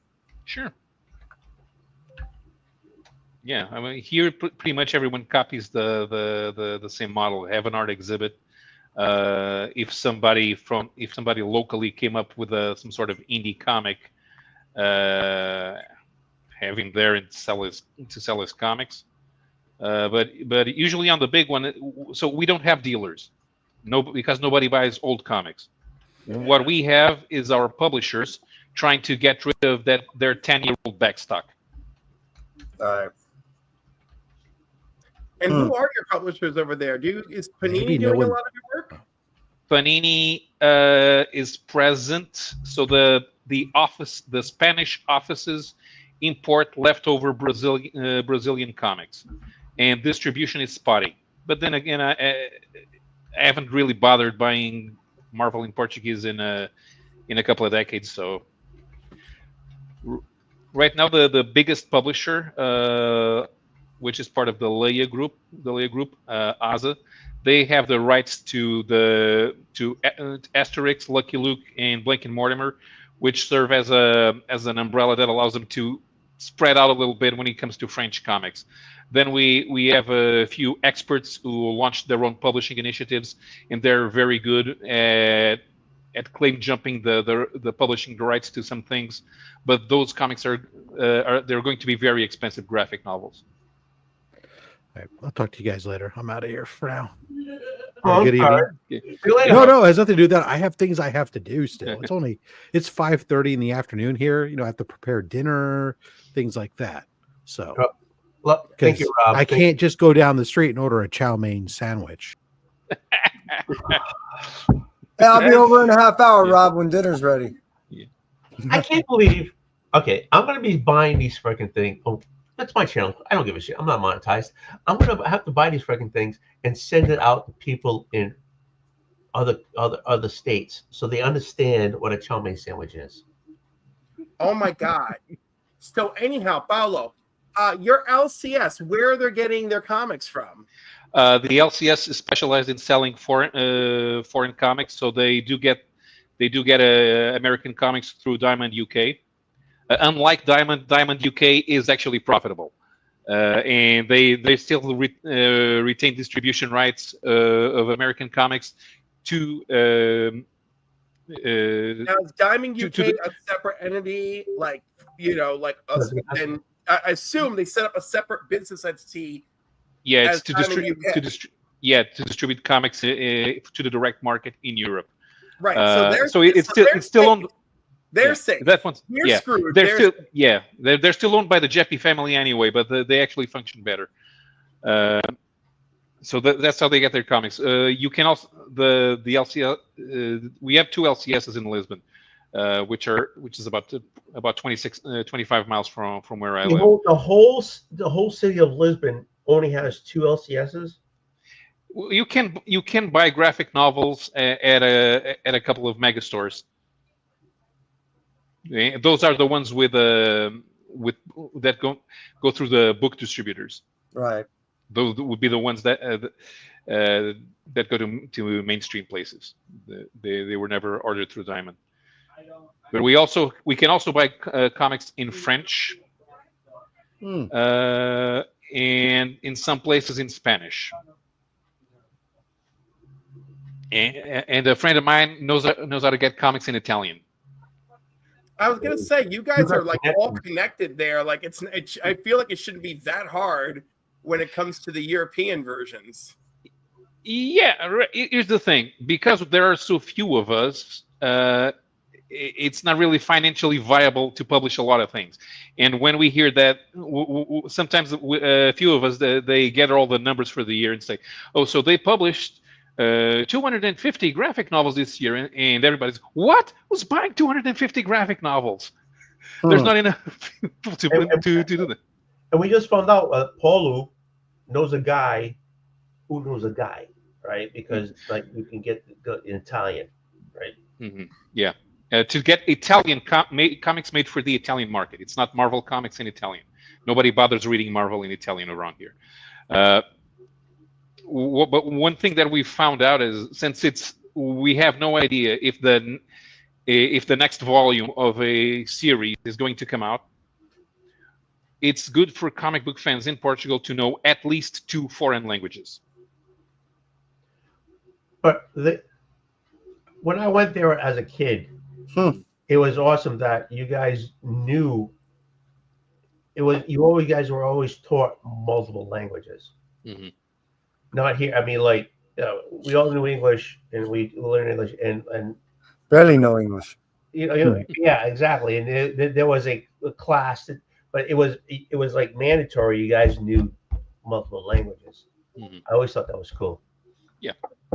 Yeah, I had French in high school. The thing is, I don't practice it enough, and I haven't been to France in a while. So I'm pretty sure I can still order food at a restaurant, but having an intelligent discussion is getting increasingly difficult. But it's still, it was mandatory that you learn multiple languages. You know what I'm saying? Here Yeah. was like a casual thing you had to do. So, You know, you have people in your country who live 2,000 miles away from the next border. So, what would be the point? Here we have to interact with foreigners all the time, just on account of all the business people that have to travel to and fro. yeah, exactly. But right now, the majority, the people who want to publish American comics, even if they're not Marvel and DC, they still have a little trouble getting a series to stick, because there are more people able to speak and read in English. So if they try, even if they try the volume 1 of a series that was published in Portuguese, they don't want to wait another year for volume 2. So they go to Amazon and go straight to the US edition, and they buy volumes 2, 3, and 4. And they don't bother publishing those volumes here. There are fewer people capable of speaking French nowadays. So if something doesn't get published in Portugal because volume one had low sales, we can continue reading the series by importing the next issues from Fnac, or we go to BDTech and buy over there. That's cool. I love it. I love to know how other people are collecting, because I discovered a French channel and they all have omnibus. I found all these Australians and they almost all collect omnibus. Crisis en Tierras Argentinas, they're all Argentinian. They all buy omnibus. And they're like, and I've written to them and I'm like, ¿por qué no puedes comprar páginas independiente? And they're like, yeah, because it sucks. And I'm like, they're like, we just buy our stuff. And Panini, I think, produces all the ones that they get. Yeah. Here's the thing: in Spain, they publish everything, and I do mean everything, from Germany. And right now, Howard Chaykin is doing a crowdfunding to reprint Black Kiss, which is a soft porn comic from the 90s. Yeah. I had a whole. I lost those, but I had them all. Yeah. Here's the thing: it was published in Spanish by a Spanish publisher 4 years ago. Thick, large, for $40. It sounds right for the format. Yeah. So sometimes it's easier. Even the French, who for many years they were opposed to anything that came from America, nowadays they get everything. And in fact, the French market is oversaturated. They publish over 5,000 graphic novels in a year, and about half of those are manga now. So what Cliff was saying, everything was omnibus. Is that because they don't get the floppies? They only get yeah. When you get the rights to something, there's no point in doing floppies. The newsstands are no longer relevant. Also, even back when we had newsstands, the publishers knew that if it was something independent, it was not going to go very far. And when things were created wrong, they kind of didn't want to understand the dynamics of other markets. They wanted the comic as it appeared in the US to appear in the other country. So more likely than not, it was going to get canceled by issue 10 because it's too thin and too expensive for so little reading. And so we need those things to come out in thick magazines. Usually Marvel and DC appear in anthologies. For example, ROM, the Brazilians loved ROM. We got the Brazilian comics. We didn't have Marvel or DC publisher for many years in here. We just imported from Brazil. And the Brazilians imported our European comics because there wasn't much interest over there. But the Brazilian readers and us here in Portugal, we loved ROM. There's one problem. ROM was a backup feature. If ROM had been published individually, it would never have sold. And since you really don't have, even in a big newsstand, you don't have room for more than maybe 20 comics back in the 80s. And in the US, you have hundreds every month. So it wouldn't work. All right. Going back to Black Kiss, where is it being crowdfunded? I think Chaikin is crowdfunding it. He wanted to get it published in English again. Yeah, I lost all my copies, and I would love to get. I would, even if it's a trade, I would love to get it back. It was it was an adult book, but it was actually a good read. It really was. It was about that 3 and 4, Bob, if you were there. It was a 3 and 4.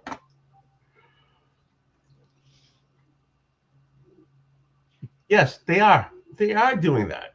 Yes, my train wreck is an atomic explosion. The trade wreck is just a platform for everybody who gets onto the panel and to talk about what they want to talk about. Last week was about food and how wrong it is that they put hot dogs in clam boils. And today we're talking about European comics and trades and how it's different from the United States. In fact, let me get a couple of the stuff that I used to read as a kid. All right, so let's see. What do we have here? There we go.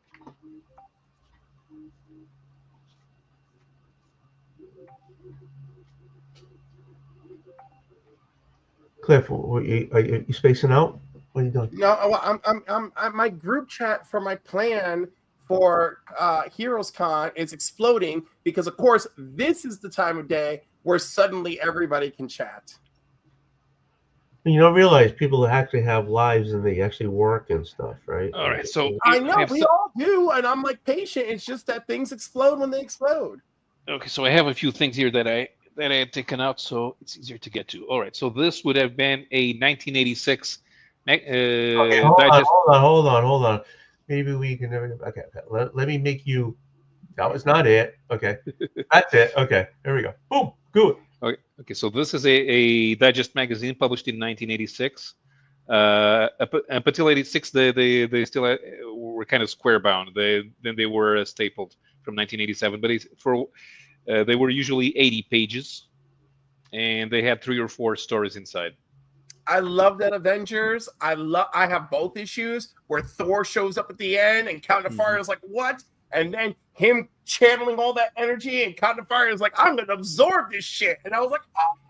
Yeah, let me check the ads because the same guys had the rights to Marvel and DC, so you could be reading a Marvel comic and you'd have an ad for the next month's DC.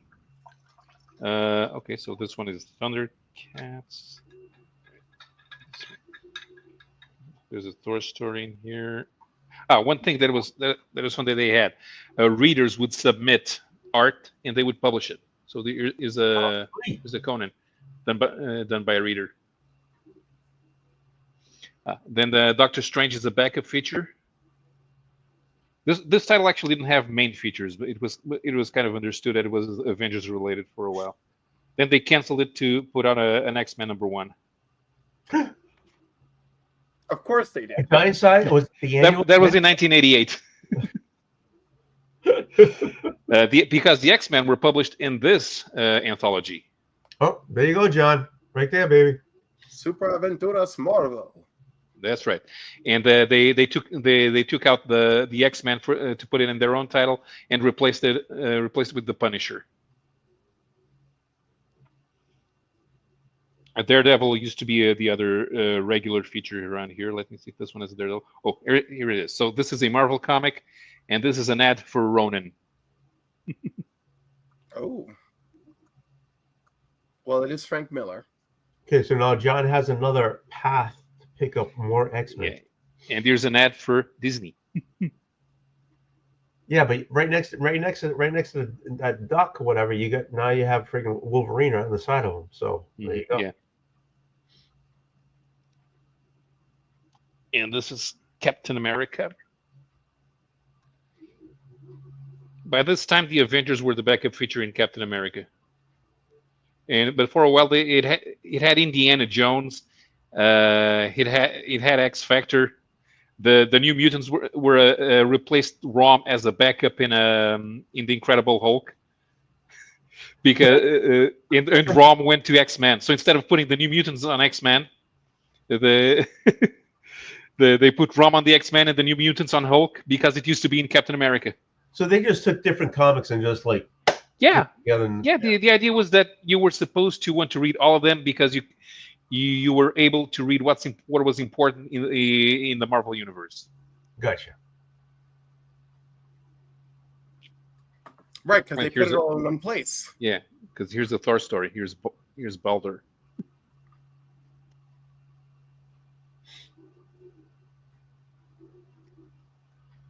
Oh, but then we also had a few other things. So this was not an ongoing title. They did special events on this one.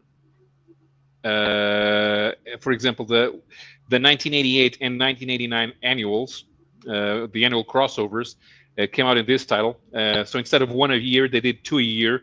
So it was like a 2-issue miniseries where every issue was 200 pages. Yeah, that's how I read Atlantis Attacks and the Evolutionary Wars.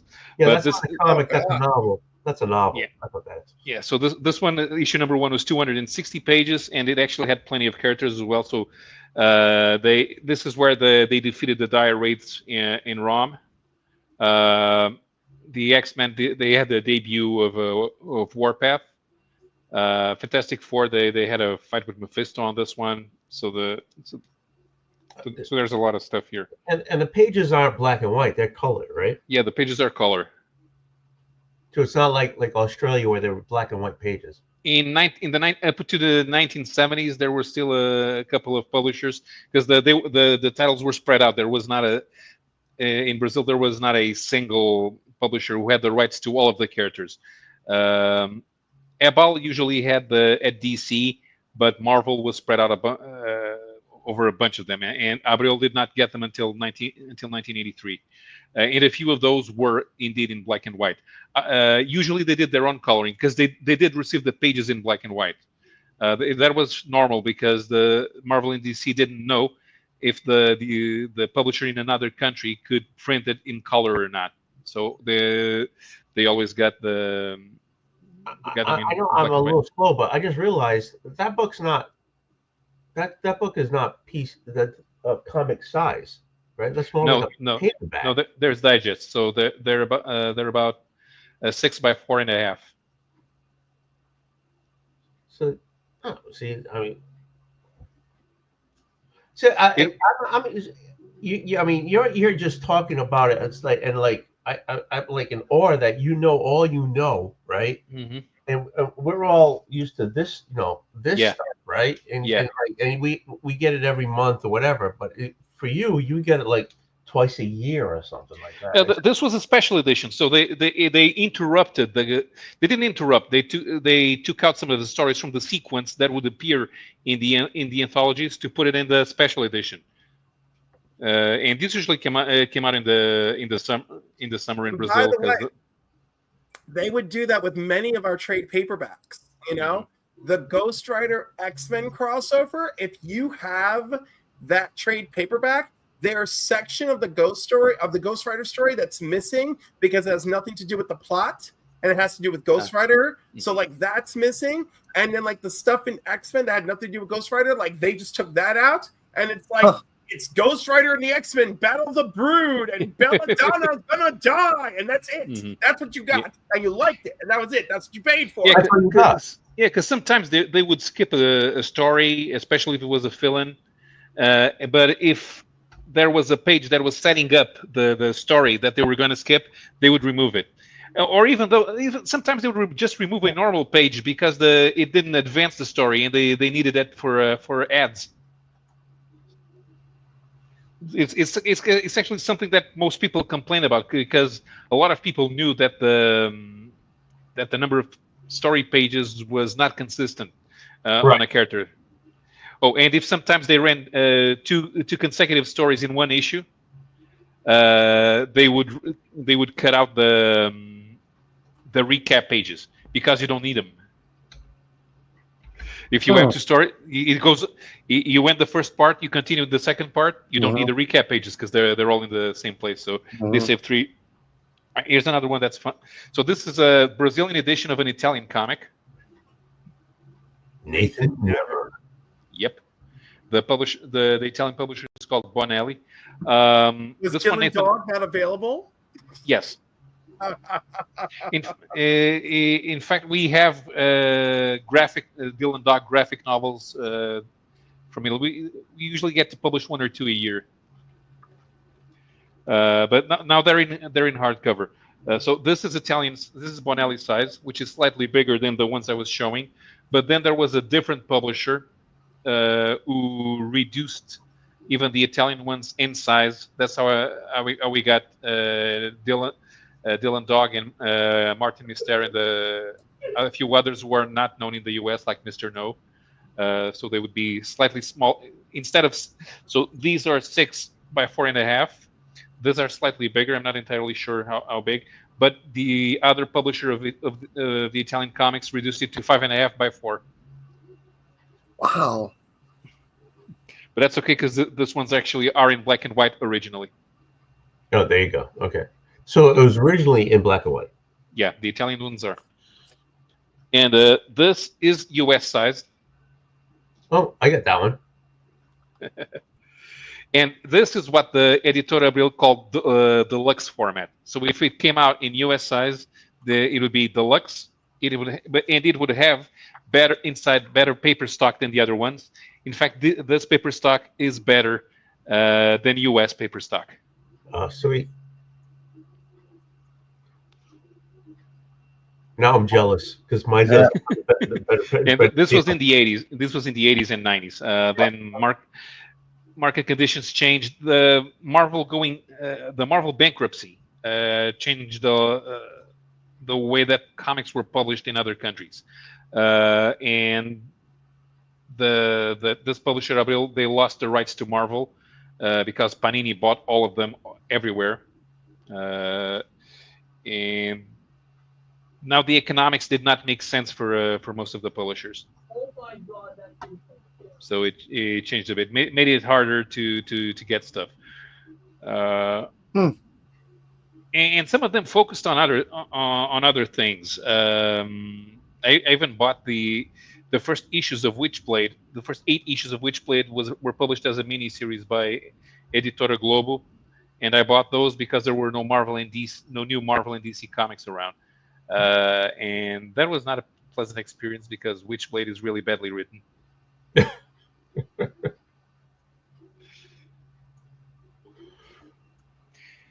Yeah, the Mastodon. Yeah, the Marvel graphic novel line was deluxe format. Yeah, but not only that, they came out as magazines, so they were stapled.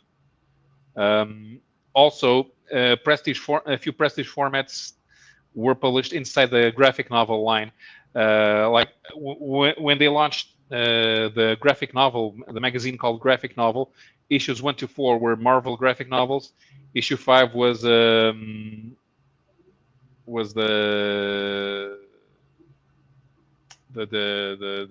Batman versus Joker. Okay, Batman versus the Joker is like almost like every comic. So I mean. Yeah, then they launched an actual magazine called Graphic Marvel, where they would publish the Marvel graphic novels, and they ended up doing a few European albums, both from France and Spain. In fact, there was this magazine called Aventura e Ficção, Adventure and Fiction. The first 13 issues, it was black and white. The first 13 issues were Marvel material from the Marvel magazines. So that's how I read Paradox, and there was a Star-Lord story that they published. Most of them came from Marvel Preview and Bizarre Adventures. A few from Savage Tales. They ran They even ran the first issues of the Nam in there. Then from issue number 14 up to the magazine's cancellation number 21, it focused mostly on Spanish material. There was this magazine called CMOC in Spain. It was sort of it was halfway between Epic Illustrated and heavy metal in the type of material that it had inside. And they licensed a few French albums, but they also had a bunch of short stories that Spanish artists did, and they started doing them in color as well. Because it was at the time that Spanish artists were doing all of the work for the Warren magazines, and those actually came out in Spain at the same time, but those were black and white. And CMOC started getting published more in color, and they took the opportunity to do that. So there are a few things that were. That even there's one series that was that they put out in the US a few years ago. Let me see if I have it around here. I think I did. Where's that thing? You gotta find it. You're on the timer. Here. Paulo, Yeah. You seem so. I want to know. Yeah, I mean, how do you collect? Because you seem you know so much. How do you collect? My interest in comics has always been literary first. So I want to read things that I think will interest me. And while I do have a tendency to play it safe with superheroes, I am eclectic enough to try out other things, which is how I even developed the rule. So even if I don't own it, I want to read it. And if I haven't read it, I want to know it exists. At least I want to know what it's about so that I can tell other people who might be interested in them about it. And that's how I do the literary thing, because it's all about showing you something to read and not to own. Okay, so you don't have? Do you have boxes of books, like, or I just want to understand, because I'm very simple. I got boxes of books, okay, and I just read whatever. You know what I'm saying? But you seem so more knowledgeable of what's going on in your country and how books were, you get the books than I do. Because, like, I mean, so how do you collect? Do you collect physical media? Do you collect floppies? Or is it all in the group type of thing? I used to buy floppies. Now I don't. For many years, when I buy American comics, they're exclusively trade paperback. And since in Europe it's normal to have a graphic novel, I do get along very well with Gore. Whenever we meet up in the chat, we talk a lot, and we've been online together a couple of times on Howler Mouse's channel. All right, let's go back to how you collect. I'm sorry, I put it's mostly about So in English, I buy primarily trade paperbacks. Okay. In Europe, the graphic novel is the standard format, so it's usually a complete story. Although lately they've been going for the intégrale. So the intégrale is how the French collect long-running series. Because so that they can have something with about 100 pages to show to new readers who are just starting. Because a long-running series probably will have been around for 25 years, okay. But there are only 20 to 30 stories, because it will take about a year to produce. These European comics are not produced in an assembly line. The writer gets together with the artist. Many times they propose to each other working together, so there's the editor is not involved, and they will get together, see what they're interested in working on. They will craft a story. The writer will craft a story for the artist, and then the artist will do everything: the page breakdowns, the penciling and inking, and even coloring. Sometimes they have an assistant with them, especially if they're making good money on a series in particular. But usually they have to do everything. So what used to be the standard of a 44-page album, because the pages are also bigger than the US pages, each page takes twice as long to produce. So it takes them a year to produce 44 pages of story.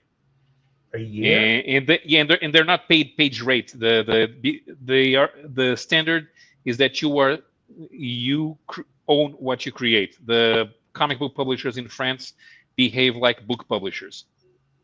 The writer and artist own the material, and they publish it, and then they get royalties.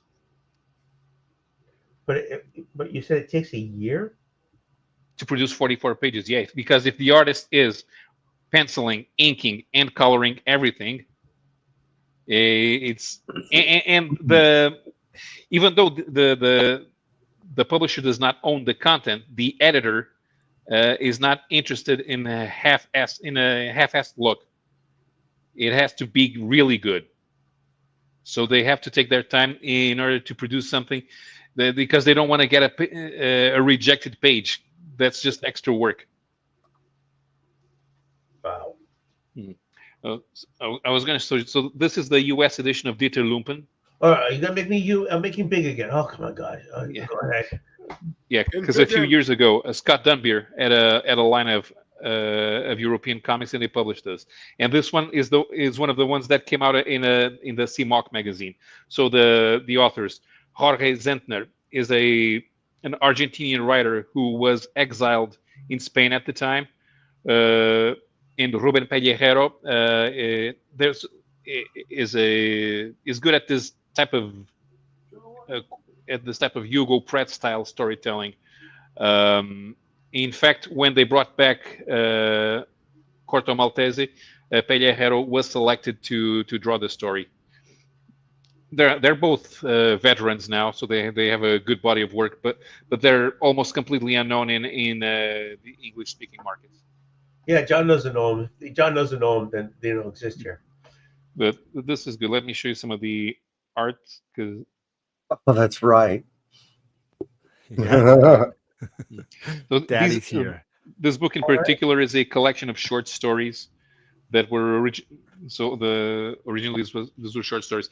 You'll find that they have lots of panels. There's they don't waste space on splash pages. So from what you're saying, the writer artists actually own the comic, and the publisher just publish it. So they actually Marvel doesn't own it; they own it, right? Yeah. Because they made it. So they could take that and go some United States, whatever, and make money off of that also. Yeah. Usually, it's actually the publisher who arranges that for a small fee. But the money that's made in foreign markets with that work in particular, the royalties do go to the writer and artist. And the characters are owned. The creative concepts. It's like Image Comics in that way. Like Image in the US is that way. Yeah. Except it's normal. Even Image is unusual. Yeah, in the US. Yeah. Even in 1929, when Hergé came up with Tintin, that was creator owned. And why wouldn't it be? I mean, the first comics magazines were not proper comics magazines. So Tintin debuted in something called Le Petit Vingtième, which was one of those youth supplements that used to come out in the Sunday paper. It was sort of a 16-page detachable that had scientific articles and text stories that would interest young readers, and comics. And Hergé would be one of the guys doing the comics. They kind of resembled Sunday pages. So there's one thing that you'll find in old in old French comics, when they were still made in Belgium. Not on this ones, but I'll just open it so that I can explain. So, in old Tintin story, the page number would be here, and then there would be another one here, because that's how the comic had been published in the youth supplement. And at the end of that adventure, it would get collected into an album, and they so they would continue to make money off of the comic. And then from then on, they started publishing more magazines. Tintin stayed in Le Petit 20e until the end of the World War II. Then they launched Tintin magazine, but by that time, rival magazine from a rival publisher had begun. It was the proper magazine that you could buy. It was called Spirou. It did have a title character, and it's a rare case where the character's creator did not spend much time working on it, because the creator who signed Rob Vell created Spirou, but he was also the editor of the magazine, so he didn't have much time for it. After a few short stories and gag strips, he gave the character for somebody else to work on, and in the last, so that thing started in 1939, in the last 80 or 80 odd years, they've had multiple teams working on them. But even though the original creator was getting paid a royalty, the other guys who worked on that series also received royalties. Huh, that's interesting. Definitely. I imagine that still holds true, because a lot of the older guys, they've died or retired.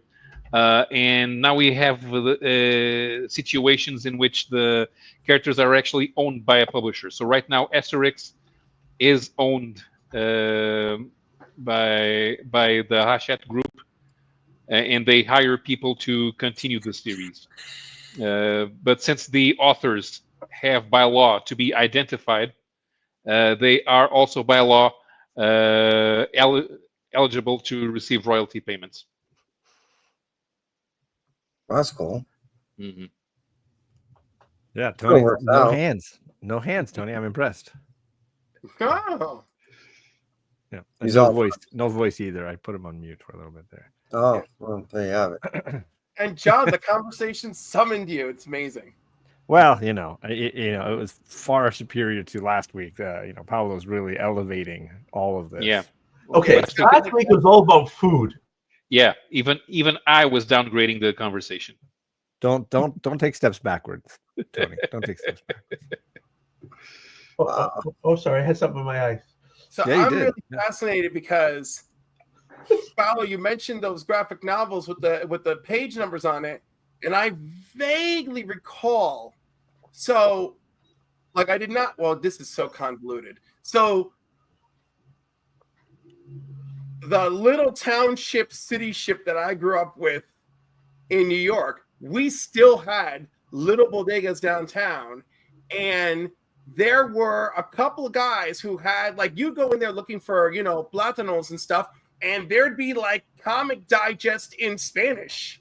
Yeah. And so I'm thinking about it, and like one of those like square bound ones, I would see them, and the page numbering was weird, and I just chalked it up to it being written in another language, and I never really bothered. Yeah, and in Mexico, the little ones were in English, so I always made my mother buy me one of the little ones. Yeah, Mexico and Spain had horizontal comics. A few publishers did horizontal comics. The idea would be that if they were reprinting a comic strip in a book format, the comic strip is already horizontal, so they were not going to stack them in a page. Yeah. And eventually there were new stories published in that format. So if you go through the history of some Mexican, Argentinian, and Spanish publishers, you'll find some of those some comics in that format, which you'll find a little weird, but they worked. So the kids know what they were buying. One publisher kept Gwen Stacy alive for 20 years or something like that. Mexico. God Yeah, bless him. Mexico was like, she cannot die. And I was like, wow. Yeah. Bold. Yeah. You know, The- I was like, the- Gwen Stacy had a whole life. Yeah, the Brazilians didn't do that, but there was some rewriting. For example, when they skipped a story, they had to make sure there were no allusions to that story. Because for a long while it was the same guy translating, it actually, everything kind of reads like it's written by the same guy in the Brazilian comics.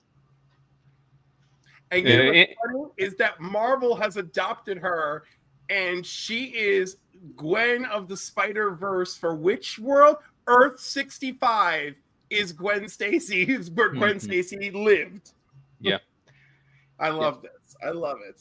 Yeah, the Italians also produced a couple of original stories. In fact, I think some of them were indeed published in the U.S. They tried to do a line called Marvel Europe, which had the European graphic novel format. David Morvan did do one story with Wolverine once, set in Rio de Janeiro. Keep your focus on the show, Tony. Jesus, this guy. There was an Italian-made crossover between Captain America and Daredevil. Oh wow! With that I remember, a Portuguese publisher actually put it out. We had Kingdom Come in the European format. Yeah, and it's very pretty. Yeah. You like from the first edition, you guys got a very pretty slipcase and binding, and like it was so pretty. I was like, I'm like, I feel cheated. Why don't we deserve nice packaging? You know? No, It's all in the package. No, you nerds get what you deserve. $5 for 32 pages. Oh my God, is it even really 32 pages, Paolo? Is it even really 32 pages? Come on. Hey, the bullpen bulletin counts as information, right? No, screw that. And when I finally publish my damn comic, and John knows this, it's going to turn out to be like 64 pages. So Giant size first issue. Why can't you cut them down in half? You'll have 2 issues. No, because I can't. I want Tony. I have so much story that I want to tell. I know you do. And I want action, and I want story, and like I want people to open my comic and feel something that isn't vomit. Okay. So why don't you do that in a 2-issue setup? So they buy the first issue and they buy the second issue. Tony, let me start with the first thing on my damn mind. Okay. No one came here. I do not know I'm going to live another day. My accomplishment will be publish the goddamn book. Okay. Get the book out. All right. Yeah. And hopefully people will support it, and hopefully people will read it, and hopefully they'll enjoy it. And I'm going to put everything into it, Tony. I'm going into this like Dolly Parton is walking into a goddamn fucking diamond mine with one piece of dynamite. You know, I don't know what's going to happen, but I hope that the Lord is on my side. You know, will the story? Wait. Does the story feature Dolly Parton and dynamite? Not yet. Good. Not yet, but no. Cliff, but you probably almost twice as old as you are. Yes, tomorrow is not guaranteed. Tomorrow's not guaranteed, right? Take that book, split it in half. No, why should I split it in half? Sorry, I had to put him backstage Everyone for a little else bit. understands me, right? Like, yeah, I get you. I think there's also, half. I think the bigger issue for me, at least, Cliff, when people try to tell you that, is the story arc. It fits one book. I think cutting it in the middle is going to be anticlimactic. It's going to miss the elements that you want to include. And so because it's a team book, it feels like it should be that giant size X-Men book where it's oversized and you're getting a ton in it. And then from then on, everybody knows what they're, at least conceptually, tonally, they know what they're in for. And then now you're off into the races, you know? Yeah, but if it's your story, so yeah, you should, if you conceive the story that it needs to be published in a, I don't know how many pages you're doing, but 50, 60, 100 100-page single installment, you tell the story in that way. If you want to break it up into chapters, you will. You can design the story to break it up into chapters. But if you have a vision for the story to be a done in one, if you mess with the format, I already said hi to him, work. Tony. Jesus, But this guy. I did. You were playing on your phone, texting me when I'm right here, asking me a question you could ask me on the damn stream. No, It's your show. Have a It's not my conversation. What are you show. texting me questions? no, it's our show. Jesus, this guy. Now, you see, But because to your you, point, Paolo, Paulo it was reminds me. Paulo was making a It reminds me of the Traveling to Mars, the book that I thought was one of my the best from last year, and it was 11 issues, which is a very odd number on many levels. But the creators felt strongly that like that's the story, and they found a publisher that was like, yeah, what you tell the story you want the way you want to tell it, and there it was. It was. Yeah. They're not going to force it to be 10 or 12 because it's a typical trade paperback quantity, right? Right. They had a set design, and I think that would be what my advice to Cliff would be is like earn the pages, and it doesn't matter, right? Earn every single one of the 64 pages, and nobody's going to care. They're going to be happy with all that they get. If every page matters, then that's all that matters. That's all that anyone's going to care. Get yourself out. What do you don't bring yourself back in here. Jesus. Oh my God. This guy. He thinks he owns this channel or something. Yeah, Tony Dangerfield. Oh, I'm here back. Hey, how you doing? Yeah. Are you going to change your last name to Dangerfield now? I have no, oh, yeah. You are the food crime lord. You are the food crime lord. Just own You got no respect. The kingpin of food. That's what you are. Bald and everything. Yeah, there you go. What are you sipping there, John? Johnny Walker Black. Nothing fancy. Just a little something. Just a cardboard. So what's really freaking me out at the moment is I cannot find the new 9 pages that I wrote.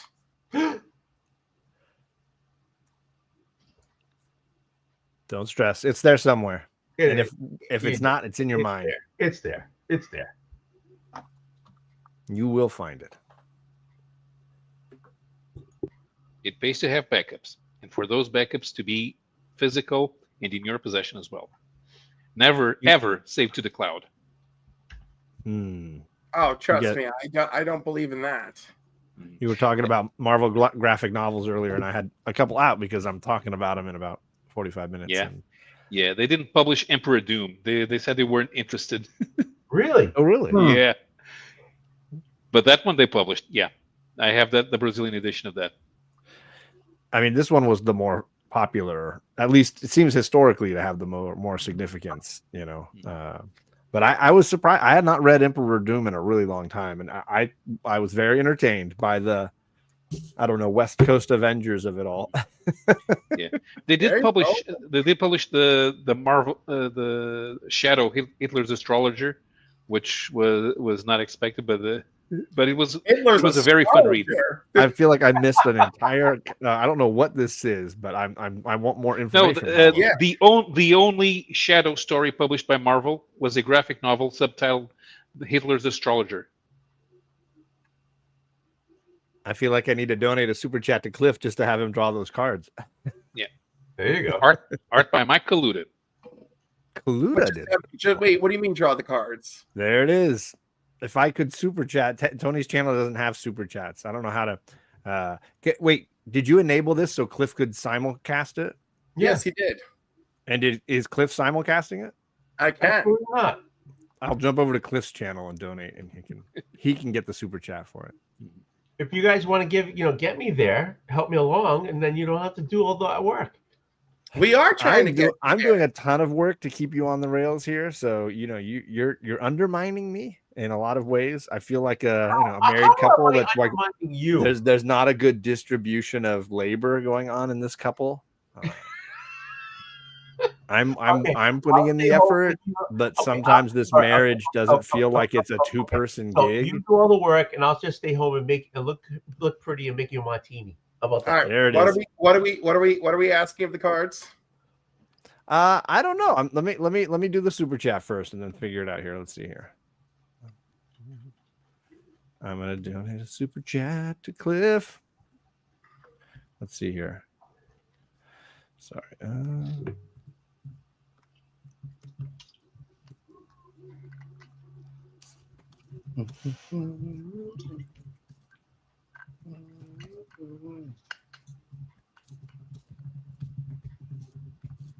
I named it Taro and Tony. Just like let's just be blatant about it. Do it. Oh, Do it. Mark's That's trying to correct. join me immediately. Hey, How Mark. you doing, Oh crud! I got to do it on my phone. Dave? David? What are you sipping?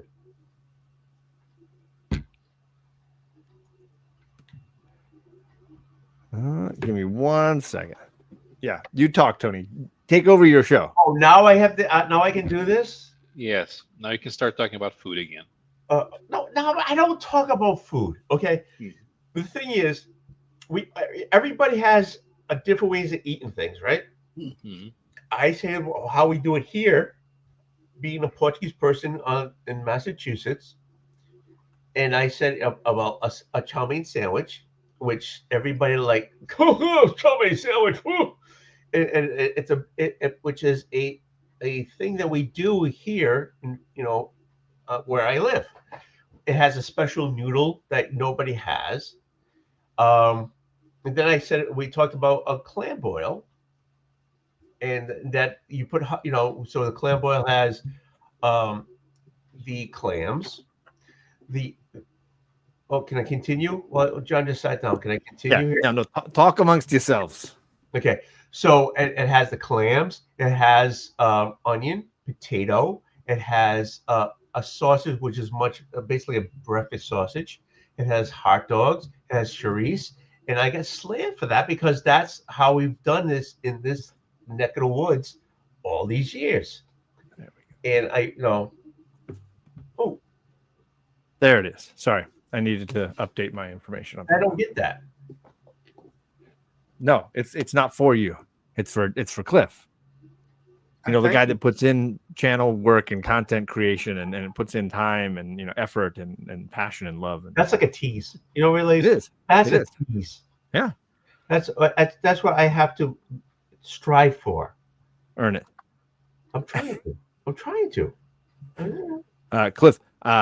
Before we get into the tarot, my wife and I watched a phenomenal show that I was crying with both laughter and just deep emotion on. I don't know if you're an HBO guy. Do you have HBO, Cliff? Sometimes. Then you might be like John. I've already heard of Somebody Somewhere. Holy crap! This show is phenomenal. Somebody Somewhere. So lucky I haven't heard of it. It's absolutely stupendous. And it's only 3 seasons. It's all done. The only episode I haven't watched is the finale because I'm sad that it's going to be gone when it's done. What's it about? Somebody Somewhere. The main character, the main woman, has just lost her sister. She's been caring for her sister as she dies of cancer. It's in a small Kansas town, and Sam is the name of the woman, and she's struggling with a ton of emotional weight. She does not get along well with her mom, who is an raging alcoholic, her dad, who's kind of ignoring it, and her other sister, who is kind of like the good sister, and Sam is not so much. And Sam is struggling with her weight, her drinking, her friends, her lifestyle, everything. And she finds a group of friends from almost all walks of life in this small Kansas town who get together and sing like, karaoke kind of sing as a way to find some joy in their lives.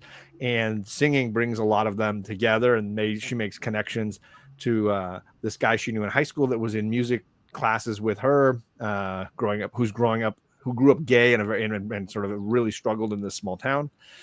And then through him connects to a whole bunch of other friends in town that she never really got to be friendly with in high school. And it's powerful, really good stuff. And hilarious as well. And it's like, her bad choices are riotous. Like she's constantly just getting in her own way, which is enjoyable and in its own way. So worth the time. But tarot wise, Cliff, here's what I need for you. Can you possibly read me my 2025 comic collecting in tarot form? Would it be Sorry, possible you want me to do your 2025 what? Comic book collecting goals? Like what's going to happen with my collecting in 2025? What is my 2025 going to look like from a collecting standpoint? Is that a possible thing? I can try it. John, let's do it. You control. Go ahead. Yes. What's going on? You want to talk now? Make him. No, I don't want to talk at all. Just make him larger so he can do your cards. I'm getting there. Give me a second. I just was making sure Cliff was ready. Yeah. I don't want to put Cliff on the spot, but I know his tarot reads, if you haven't seen them, are a lot of fun. Drop him a super chat. If you're not following Cliff, you should follow him. Yes, you subscribe. should. And then drop him a super chat and tell him what you day. No. Tell Cliff in the super chat what you want him to read in the cards, and then he will give you a reading on something. I think this is the third time he's read cards for me. Just sub up to me so I can maybe get to it one day. They're already watching your channel begrudgingly. Don't ask too much of them. I'm going to ask for everything I can get. I predict a golden age book in my near future. Uh-oh. Scary, Mark. Ooh, the Flash. The Chariot. Okay. This says that you've been determined and remember, this is the past. You've been determined and driven in your collecting journey. You've likely been setting clear goals, whether it's completing a run, chasing your grails, flipping books for a profit on occasion. Discipline and focus have been key for you. This suggests that there have been some big wins in your past because of your ambition. Really? Right now, I see that he has premature. Just be quiet. Right now, you're in a phase of evaluation and patience. You may be you may be reflecting on past collecting decisions, determining what's been worth it and what hasn't. Maybe you're waiting for the right market conditions, or you're deciding whether to shift your focus. It's a good time for long-term strategy rather than impulse buys. Wow. I on the most positive ways I look at my 2025. This is what I'm hoping for out of my past and into the future. He has premature ejaculation because he's the Flash. Okay. It's not about you, buddy. Take your page. Your second card is Strength. Right now, who is that? Harley? No, this is Mr. Terrific. Oh, okay, I couldn't see him. Sorry. Right now, you're in a phase of inner resilience and patience. This card suggests that you are learning to balance passion with control, perhaps resisting impulsive purchases, staying focused on long-term goals, or even dealing with setbacks in the market. Strength also speaks to your confidence and trusting your instincts, so you may be refining your collecting approach and honoring your expertise. Ooh, I'm feeling great about this reading. Holy cow, gang. Tony, if you're good, maybe I'll buy one of these for you. Maybe you can get a reading here. Your last card is the Six of Wands, the future. Which character is that? Is that Naomi? Who's that? Oh, Aquaman. Okay. No. That's not Aquaman's little. It's the symbol? Star Rod. Oh, okay.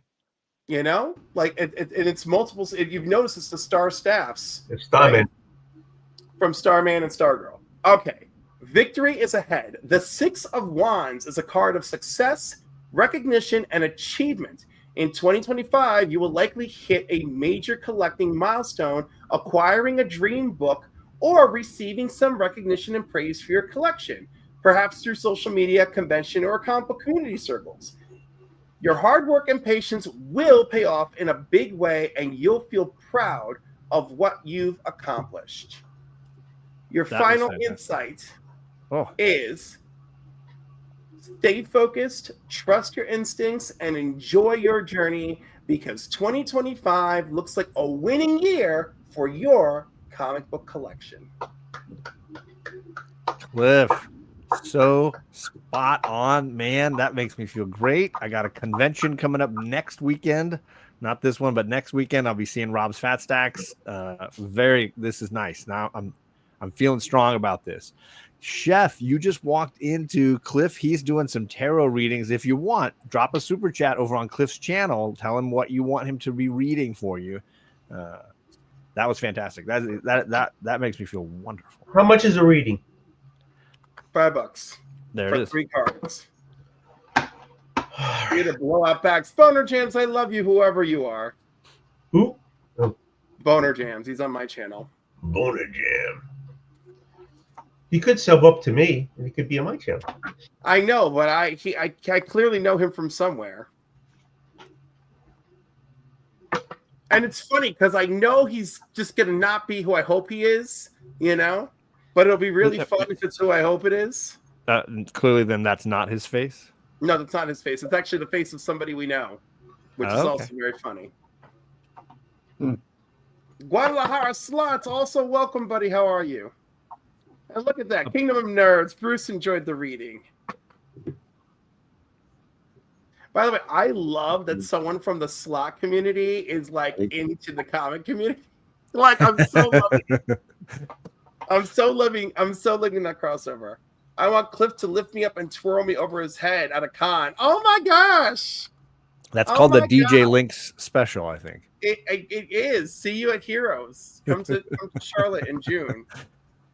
Brian. Really? No one else is interested? I think my readings have been good. I did 2 for John now. I've never been disappointed. I'll tell you that. I did one for MJ Comics. You did? Yeah. I did one for Omnidog, and he loved it so much he shouted me out. Oh, Old Wolf wants one. All right, Tony.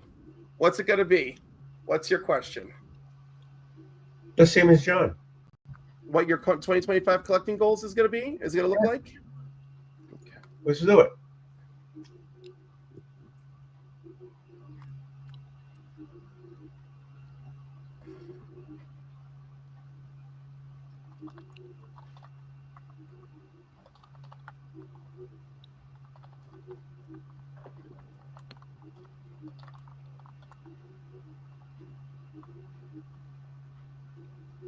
The tension, you can feel it. It's I know. I just don't know what to do. All right, Tony, you're focused on the question, right? Sending that energy.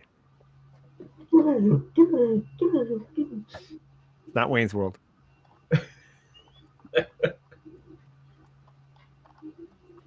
Tony, your first card is the 3 of Swords. That's good.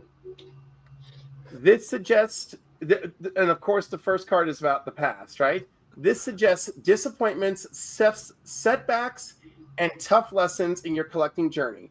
Maybe you've experienced bad deals, you've lost out on a key book, or you feel frustrated with market trends. This could be regret over past purchases or missed opportunities. This card can indicate a sense of loss and frustration, maybe having sold part of your collection in the past and feeling disheartened by the rising prices and accessibility issues. This sets the stage for 2025, a year of learning and moving forward from past collecting disappointments. Does that seem like it's true for you, Tony? So far, so good. Your next card is the 9 of Pentacles, represented by Green Lantern rings. Oh, Pentacles. Oh, sorry. A major turnaround. This card represents financial independence, success, and enjoying the rewards of hard work. Despite past setbacks, 2025 will bring stability and smart decision making in your collecting. This suggests you will build a collection that brings you personal satisfaction as well as long-term value. Your focus is going to be on quality over quantity, making more strategic purchases rather than chasing any hot book.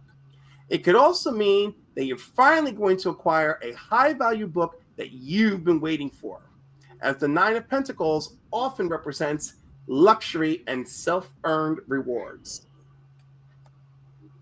So stop chasing those silly books. Focus in. Get those big books, the ones that you've always wanted. Zero in quality, not quantity. Got it? Got it. Your last card. I've got to like give the cliff notes to the Cliffs on Comics. the Eight of Pentacles.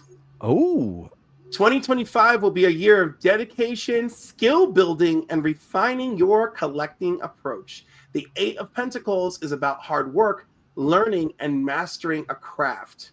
You'll become more disciplined in researching your books, grading, and market trends.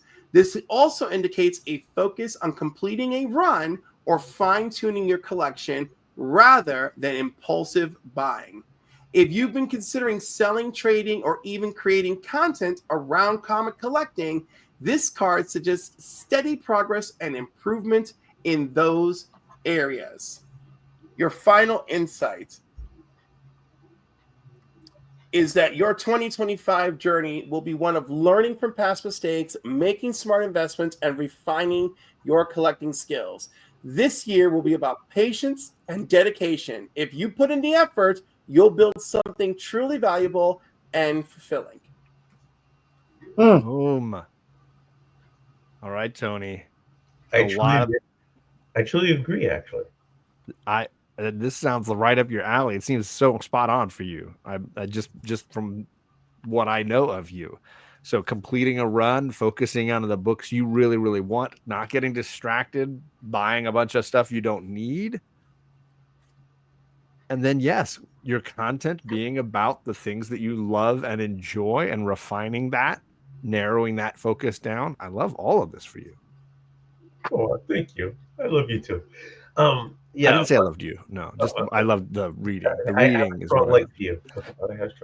So yeah, I have to focus. Because I want to get the Strange Strange Adventures. Comic Chef. So, whoa. So, Chef, you let us know. Do you want the same? Are you asking for your 2025 collecting experience to be read by Cliff? Is that what you're looking for? If you do, add a penny.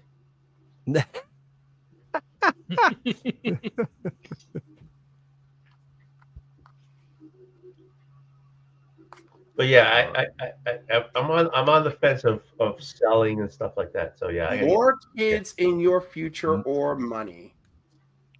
Ooh, that's a big one. So concentrate hard, Chef. They're mutually exclusive, yes. Es verdad. Es verdad.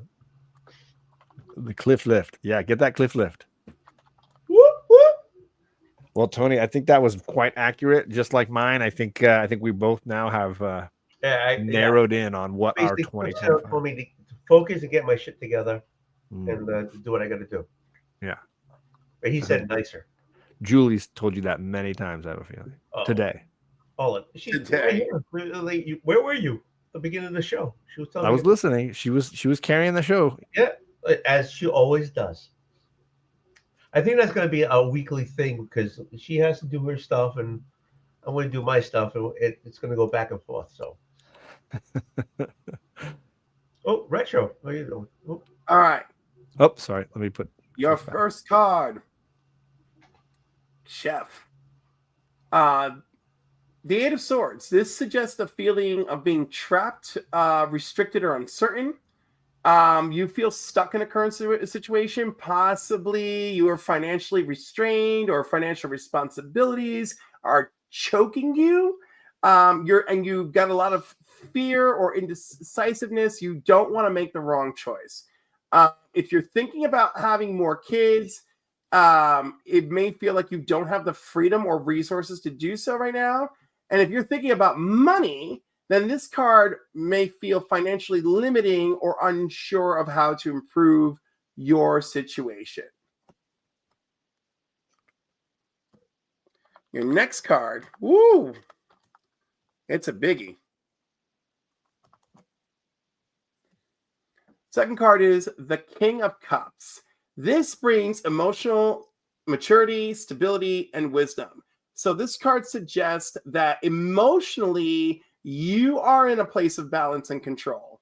If you're considering more kids, this points to a loving, compassionate, and supportive environment, meaning that you may feel ready emotionally, but you are unsure practically.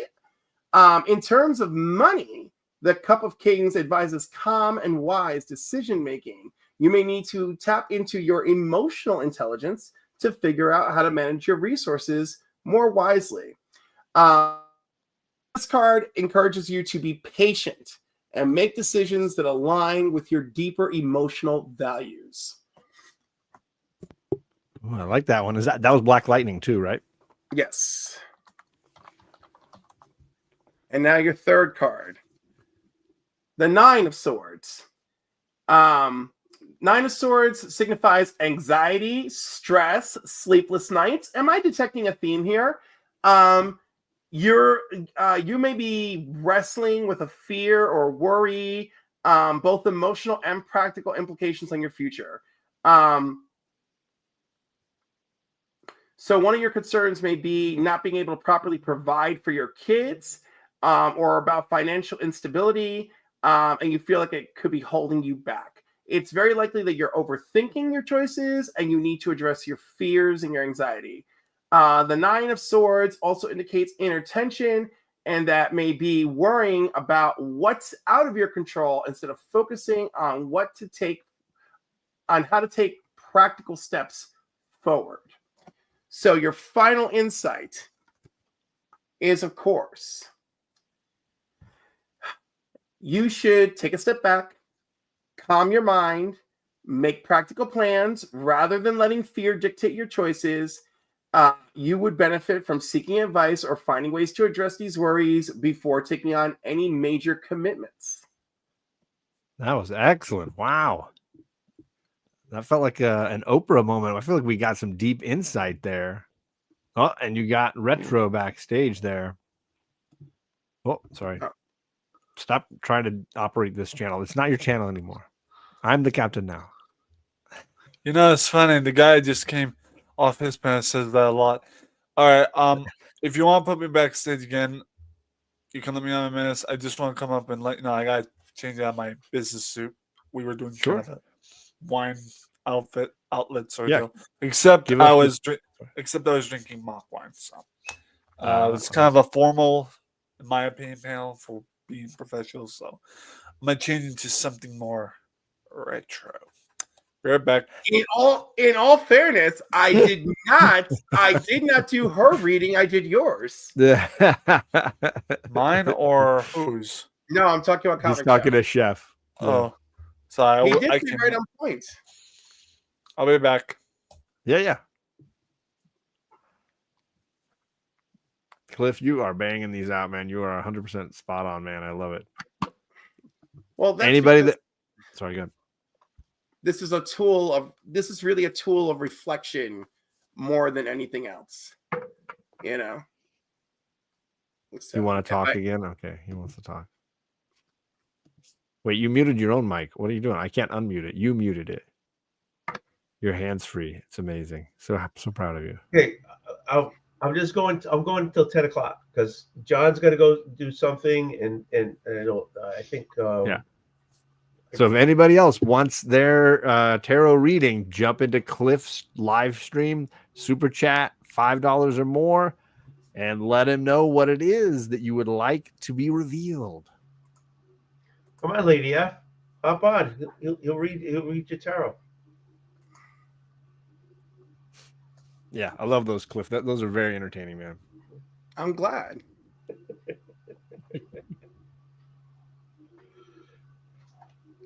Tony, is there a specific run when he was saying that focusing on completing a run? Was there a run that jumped into your mind as like, that's the one? Strange Adventures, 205 to 216. 205 to 216. You want to complete that run, or those are the ones you're missing? That's the one I want to complete. So it's just 11 issues. Yeah, that's you got that. No, I don't. I'm saying you can do that. That's just a handful of comics. It's the entire Deadman run, isn't it? Yeah, it is. Oh, there you go. Super chat from Lady Fantastic. Let him know. So far, he read for Tony and I a look ahead at our 2025 in comic collecting. And for Chef, he looked at children versus money, thoughts about finance versus family in his life. So, Lady F, what is the focus you want for your reading? How many of those issues do you have already, or do you have none of them? I have 5. Out of that of round. 205 through 216. Okay. Well, I'm going to a con in a week. You want to shoot me the list? Yeah, sure. If you want to gift me to, because I don't have the I mean, money. I'll be wandering around looking for stuff, so I might be nice. I've already got a box going for you. Oh, you are nice. I'll let you know. Ish. Inner Tell me about peace. inner peace. She wants to. Okay, so you've got to concentrate on that, Lady F. Your inner peacefulness, or something. She says.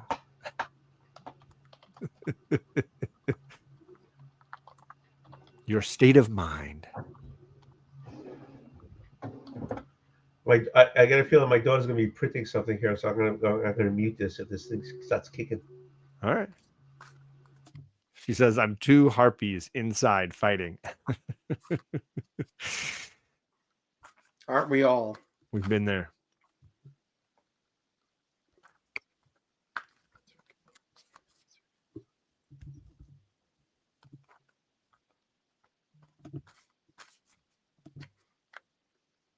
All right. Caroline's asking something really deep, so I'm going to go an extra mile on this. All right.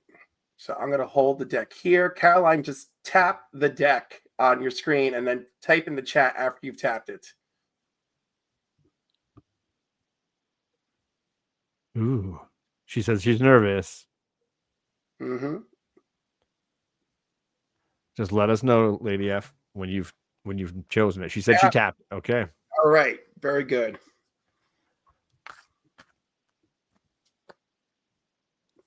Allegedly, it's a transfer energy thing. We'll find out.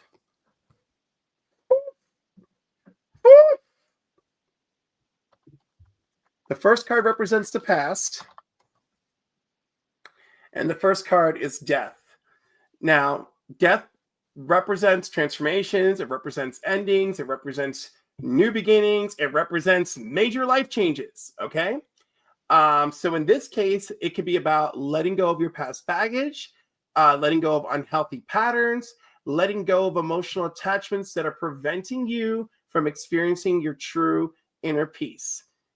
Death, as represented here, invites you to release what no longer serves you, whether it's your old fears, old grudges, or past identities. This card symbolizes rebirth and a new chapter awaiting you. This card also suggests a need for acceptance, accepting change, and trusting that what's ending is making way for something better. Ooh, I like that. You're still muted. You muted yourself, bud. I just want to say that card is a great looking card.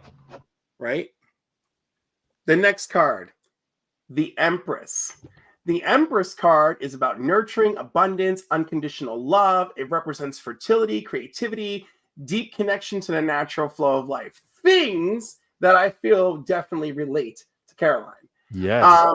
In the context of inner peace, this card suggests that you need to nurture yourself with self-care and self-love and finding a sense of comfort and stability within your body and your soul. Yes. Right? You should embrace your nurturing side, and whether that's through connecting with nature or your creative pursuits or just being gentle with yourself emotionally. Yes. This card signals that peace can be found by reconnecting with the world around you, and whether that means spending time with loved ones, enjoying beauty, or just embracing life's abundance. This card is about balance and the true inner peace that comes with it. Care for yourself. Allow yourself to receive love and nourishment. Ooh. So we had like the end of things and the journey to the next phase, and the next phase is self-care. I love this. Yes. The next card, the Moon. The Moon represents illusion, intuition, and the unconscious mind. It suggests that you're dealing with uncertainties or hidden fears.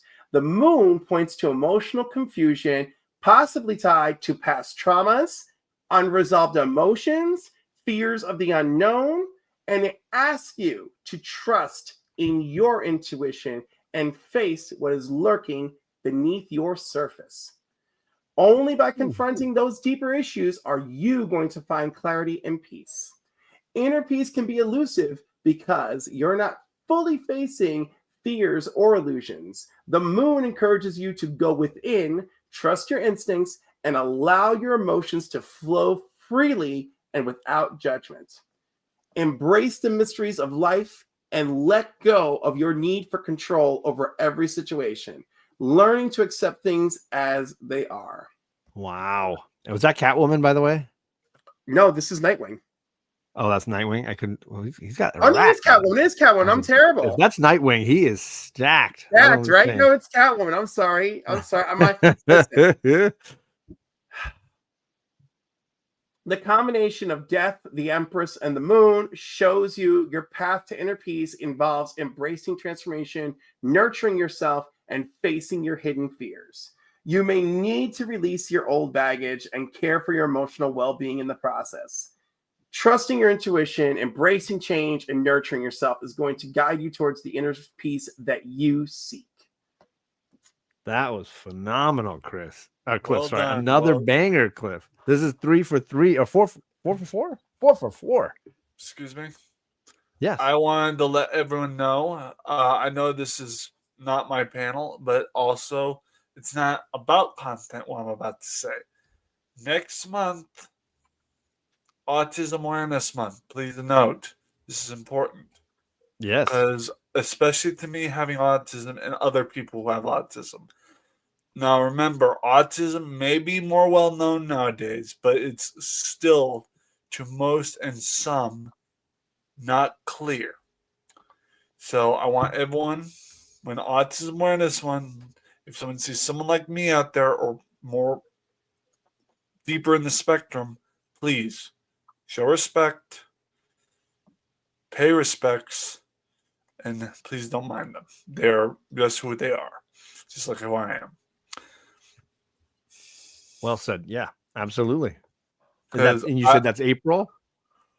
Yeah, that's April. Yeah, that's actually the Autism Awareness. So I had to double check because I got April and February flipped, but February is Black History Month. But I found that the April is Autism Awareness Month. So yeah, I'm wearing this to show support. I know it's not April yet, but I kind of figured while I still remember, because I do have a little bit of memory loss sometimes when I get my mind clouded and stressed due to schedulings, stuff like that. But yeah. And my mother, I hate to make this about me and my mother, but my mother has a tattoo on the same shoulder I have my Clover. She has a tattoo of the autistic puzzle piece ribbon. And with my name on it. That tattoo, along with this shirt, each, the money that was paid for this shirt as well as for the tattoo ribbon goes to autism research. So I don't have a link for Autism Research Foundation or anything, so we're not going to deal with that. But if you're ever near us, a place like that involves donating, not saying you have to, but all I can say is every little bit counts. It's not even my donation facility, so. But Well, yeah, thank you for sharing that. That's awesome. I figured. And he won $200 on the Scratchy. Oh shit! I forgot you knew about that. Yeah, should I talk about that next, or is this not a good time? Because I want to talk about that. I'm sorry, Cliff. This is kind of your show at the moment with your tarot cards, but this is exciting.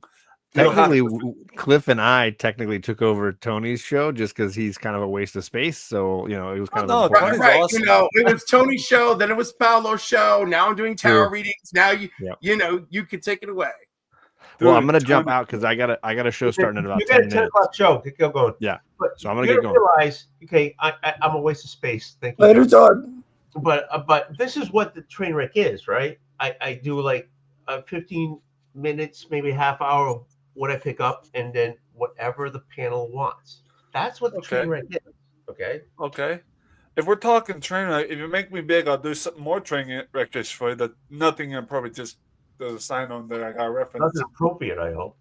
No. Just let you know, I'm on till 10 o'clock. Just to let you know. Okay. All right. So yeah, you got is it 10 o'clock my time Eastern?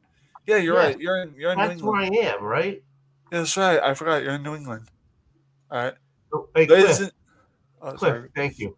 You did a great show. Thank you. Thank Yeah, you. you did. I was here for some of it on the chat. You did wonderful, man. You are an inspiration. I hope you know that. Aww. And I'm not just sucking up. That's me being genuine. He's just a great man. He is. He deserves better credit in the world. Better than what? And, I know there's people that have judged my friends. I've got a friend who is in his same position who's, gay. And the thing is, my friend Cosmo gets judged on a daily basis. Those people deserve better. Better judgment, better compliments. They are wonderful people, and I think they deserve real compliments. So Cliff is my brother right there. he is. That's all I can If say. he were my brother in blood, I would respect him just as much He's as not I my brother. respect him now. So He's not my brother in blood. He's just my brother. I do not look confused. I'm just trying to hold back feeling emotional. Sorry, Daymers, but thank you. Jesus, I didn't mean to make you feel emotional. That was not my intent, but love you, buddy. Oh, Deep in my heart. listen, I have COVID. It's been a very long week. It's been a very bizarre week, Yeah. So I heard- my I'm glad emotional you're feeling better. down. Dude, I'm Okay. sorry. I forgot you had COVID. I had heard about that via Jig stream. Are you okay, Butter?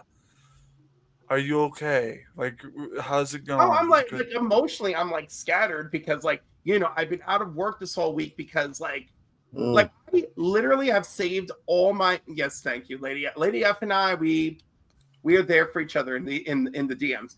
But I've been like really emotional this week while I've been suffering with COVID. So anytime you guys have seen me online, that's after a day of me sleeping, drinking tea with honey, having a freaking soup, plus still doing all the errands that my mother needs me to do while having COVID. So you know what? I'm not even going to go there. Okay. The thing is, we have just been hanging on this week. And of course, now she's sick too. Dude, Cliff. Now I got get ready because here comes another compliment. I too have a mother who I try to take care of as much as I can. Even though she's like a working mom and everything, I still, in a sense, want to take care of her. So for you, but no, because my mom is 83 and still a working mom. So it doesn't stop. She doesn't stop trying to take care of me, which is hilarious because I can't stop trying to take care of her. Now, like I was saying, for you to have COVID and still have that willpower, to get up every morning, get out the door, do these errands you say. Not only does that take guts, that takes willpower, and that means you are, wonderful in every way. And you, like I said, maybe most people wouldn't want medal because most people in your position just care for one another without judgmental reward, and that's something great. That's something great. I like people like you who do these things for people, who sit here and just do wonderful things without asking anything back. That's what this world needs versus the shitty ass wars we have. And not to make this political, I'm just. I was going to say, among all the shitty things that we have, Yeah, let's just put it that way. Among all the shitty things we have in the world. So, we need guys like you. More.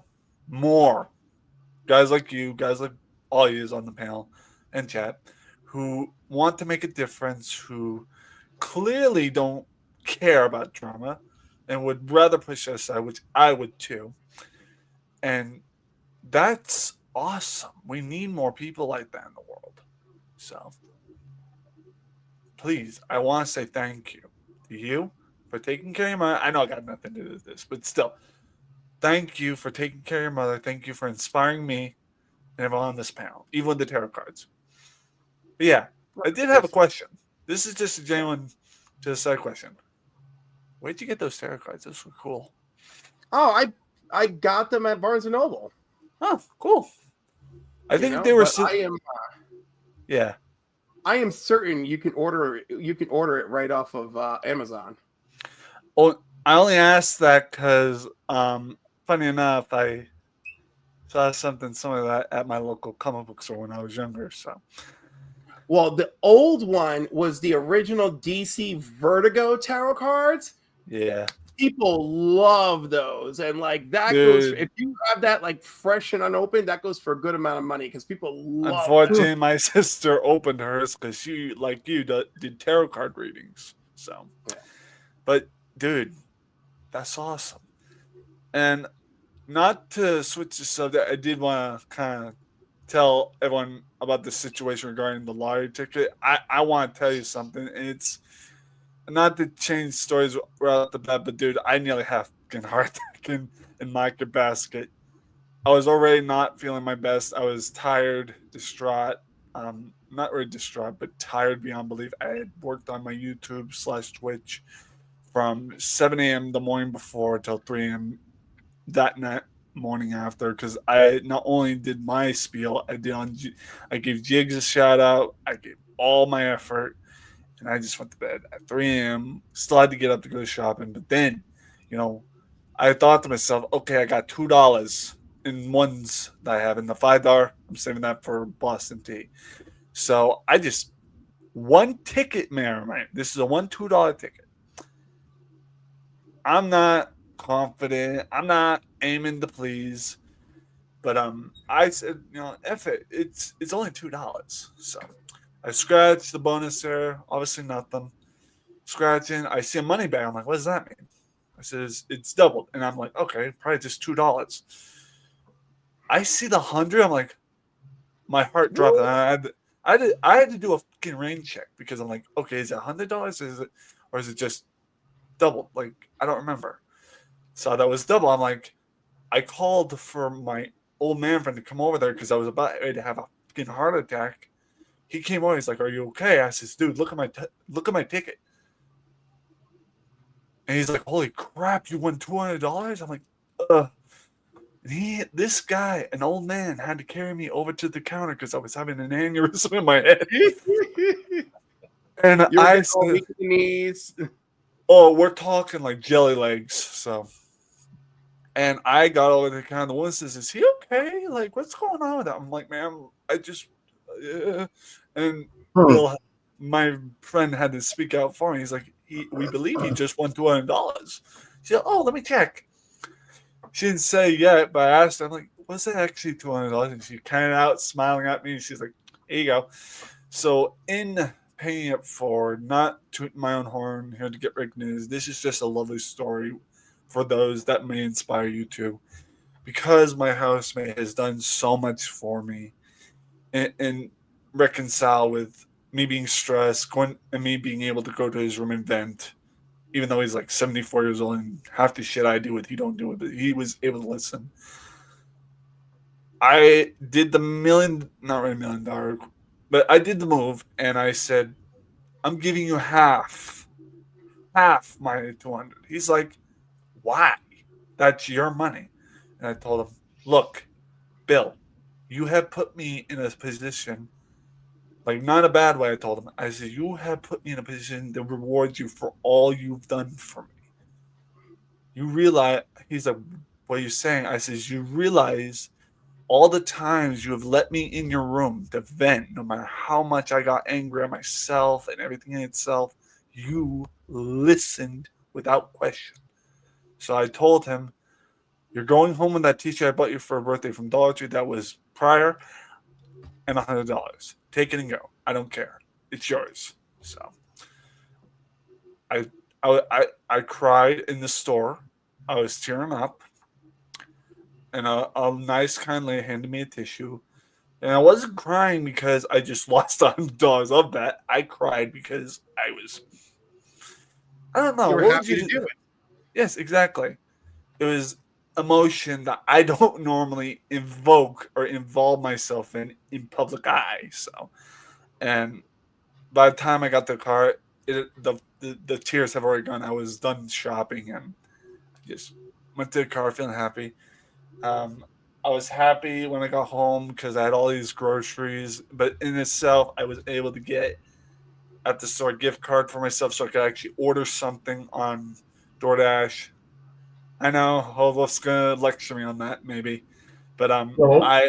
no, okay, well that's good. Not that I wouldn't allow you to lick me. That's fine.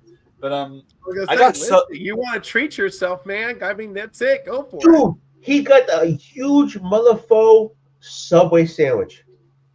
Oh, you were there for that too, yeah. We're talking a foot long with all the fixins. It's a the only one I like really, and add toppings, but still, only one I like that I can tolerate on the menu of DoorDash. It's the meatball sub. I had pepper jack cheese, bacon, pepperoni. I had some spicy stuff on it, like sriracha, chipotle. Good stuff. And I don't normally load everything on there. Dude, I got the money. Let's do it. Dude, I pulled a literal Oldwolf because I feel like he would do the same. No offense, Oldwolf. But I was like, go big or go home. This is a real treat. I want this to be remembered. Not just eating it as a meal for any day. I want this to be remembered. So. Yeah, they actually had so when back in 2006 or whatever, when I used to go to Subway a lot, I kept calling it the Fat Boy Special, the Fat Boy Special, the Fat Boy Special, and they would just look at me when I walked in and be like, Fat Boy Special, and I'm like, oh. But it was double steak, double cheese, and it was usually double pepper jack or double provolone, and then on certain nights where I was feeling really out of it, I'd be like, do 1 layer provolone, 1 layer pepper jack, right? And then I would have them put the chipotle sauce on it and another sauce that I can't remember on it, and all the veggies on there, and including the pickles. Oh, and I feel like that was it. And then they would just and the bacon. What am I thinking? The bacon, of course. You can't forget the bacon. I feel like the bacon is what brought it to Fat Boy Special levels, you know? Yeah. So yeah, that was great. You know. and then of course my fat ass was like, wow, this is just gonna kill me. I can't be doing this all the time. Yeah, I want, since Strange Dog's in the chat, I want to actually show him this now that he's in the chat. This is kind of extra. This is kind of just at the moment because I just saw him. And I had actually bought this, seeing Dwayne "The Rock" Johnson on the cardboard come out. So we all know that Logan Paul has the energy drink Prime. Buckle your seatbelts. Dwayne "The Rock" Johnson has his own energy drink. It's called Zoa. Oh no! Really? Yes, he came out with his own shit. I have not tried it, but I think my brother has handed him one earlier because that's another act of kindness I did today. I not only gave my housemate Bill half of my $200, I had some bills left over after groceries. I had $2 $1 bills left. Actually, more than that. There were $4 $1 bills left. I gave 2 more to Bill because I love him that much as an uncle figure. And the 2 other bills I gave to our lovely driver, who is our house lady. I said, here for gas money, and also I was kind of a dick earlier, so there you go. And yeah, because I was irritable, and I said nothing bad. It's just I was acting irritable. So also, yeah, but yeah, I just came off as rude when I wasn't trying to be. But also, I had 3 of these. I only have 2 because my brother, the landlady's husband, came home and he looked real beat. He looked real tired. He still had to get stuff done like dinner and all that. I asked him, I said, are you okay? He says, I'm really tired. I looked at him, I says, wait here, I got something for you. So I looked for the one of the things I had that vitamin C in it, and it was one of the Zoa drinks. I says, here, this is 0 sugar. I know you don't like sugar. Take this. It'll help you out. So I did a lot. We're talking a lot of good deeds today. And I have never, ever felt so good about myself in years. So. Oh, that's beautiful. On that note, we're going to be hopping off. Aw, I'm sorry. No. What are you sorry for? That was a great end the show. Oh, well, in that case, I agree. Okay. That was my sister would have just said, "Okay, fuck it, we ball." No, that was a great way to end the show. I was trying to end the show at 10 o'clock. Okay, And I changed my ending. So I want you, it's a little long though, but I want you to everybody to tell me how the ending is if I should keep it. Okay. You guys ready? Go ahead. Yeah, go ahead. Okay. Thanks for everybody hopping on. Please sub, thumbs up. Let me know. Leave some comments in there. Thank you everybody hopping on. I appreciate it. Cliff, your tarot cards on target. Bolu, you gave me more knowledge in a few hours than I had in a long time. Kevin, thank you for being on all the time, though I want to see your locks.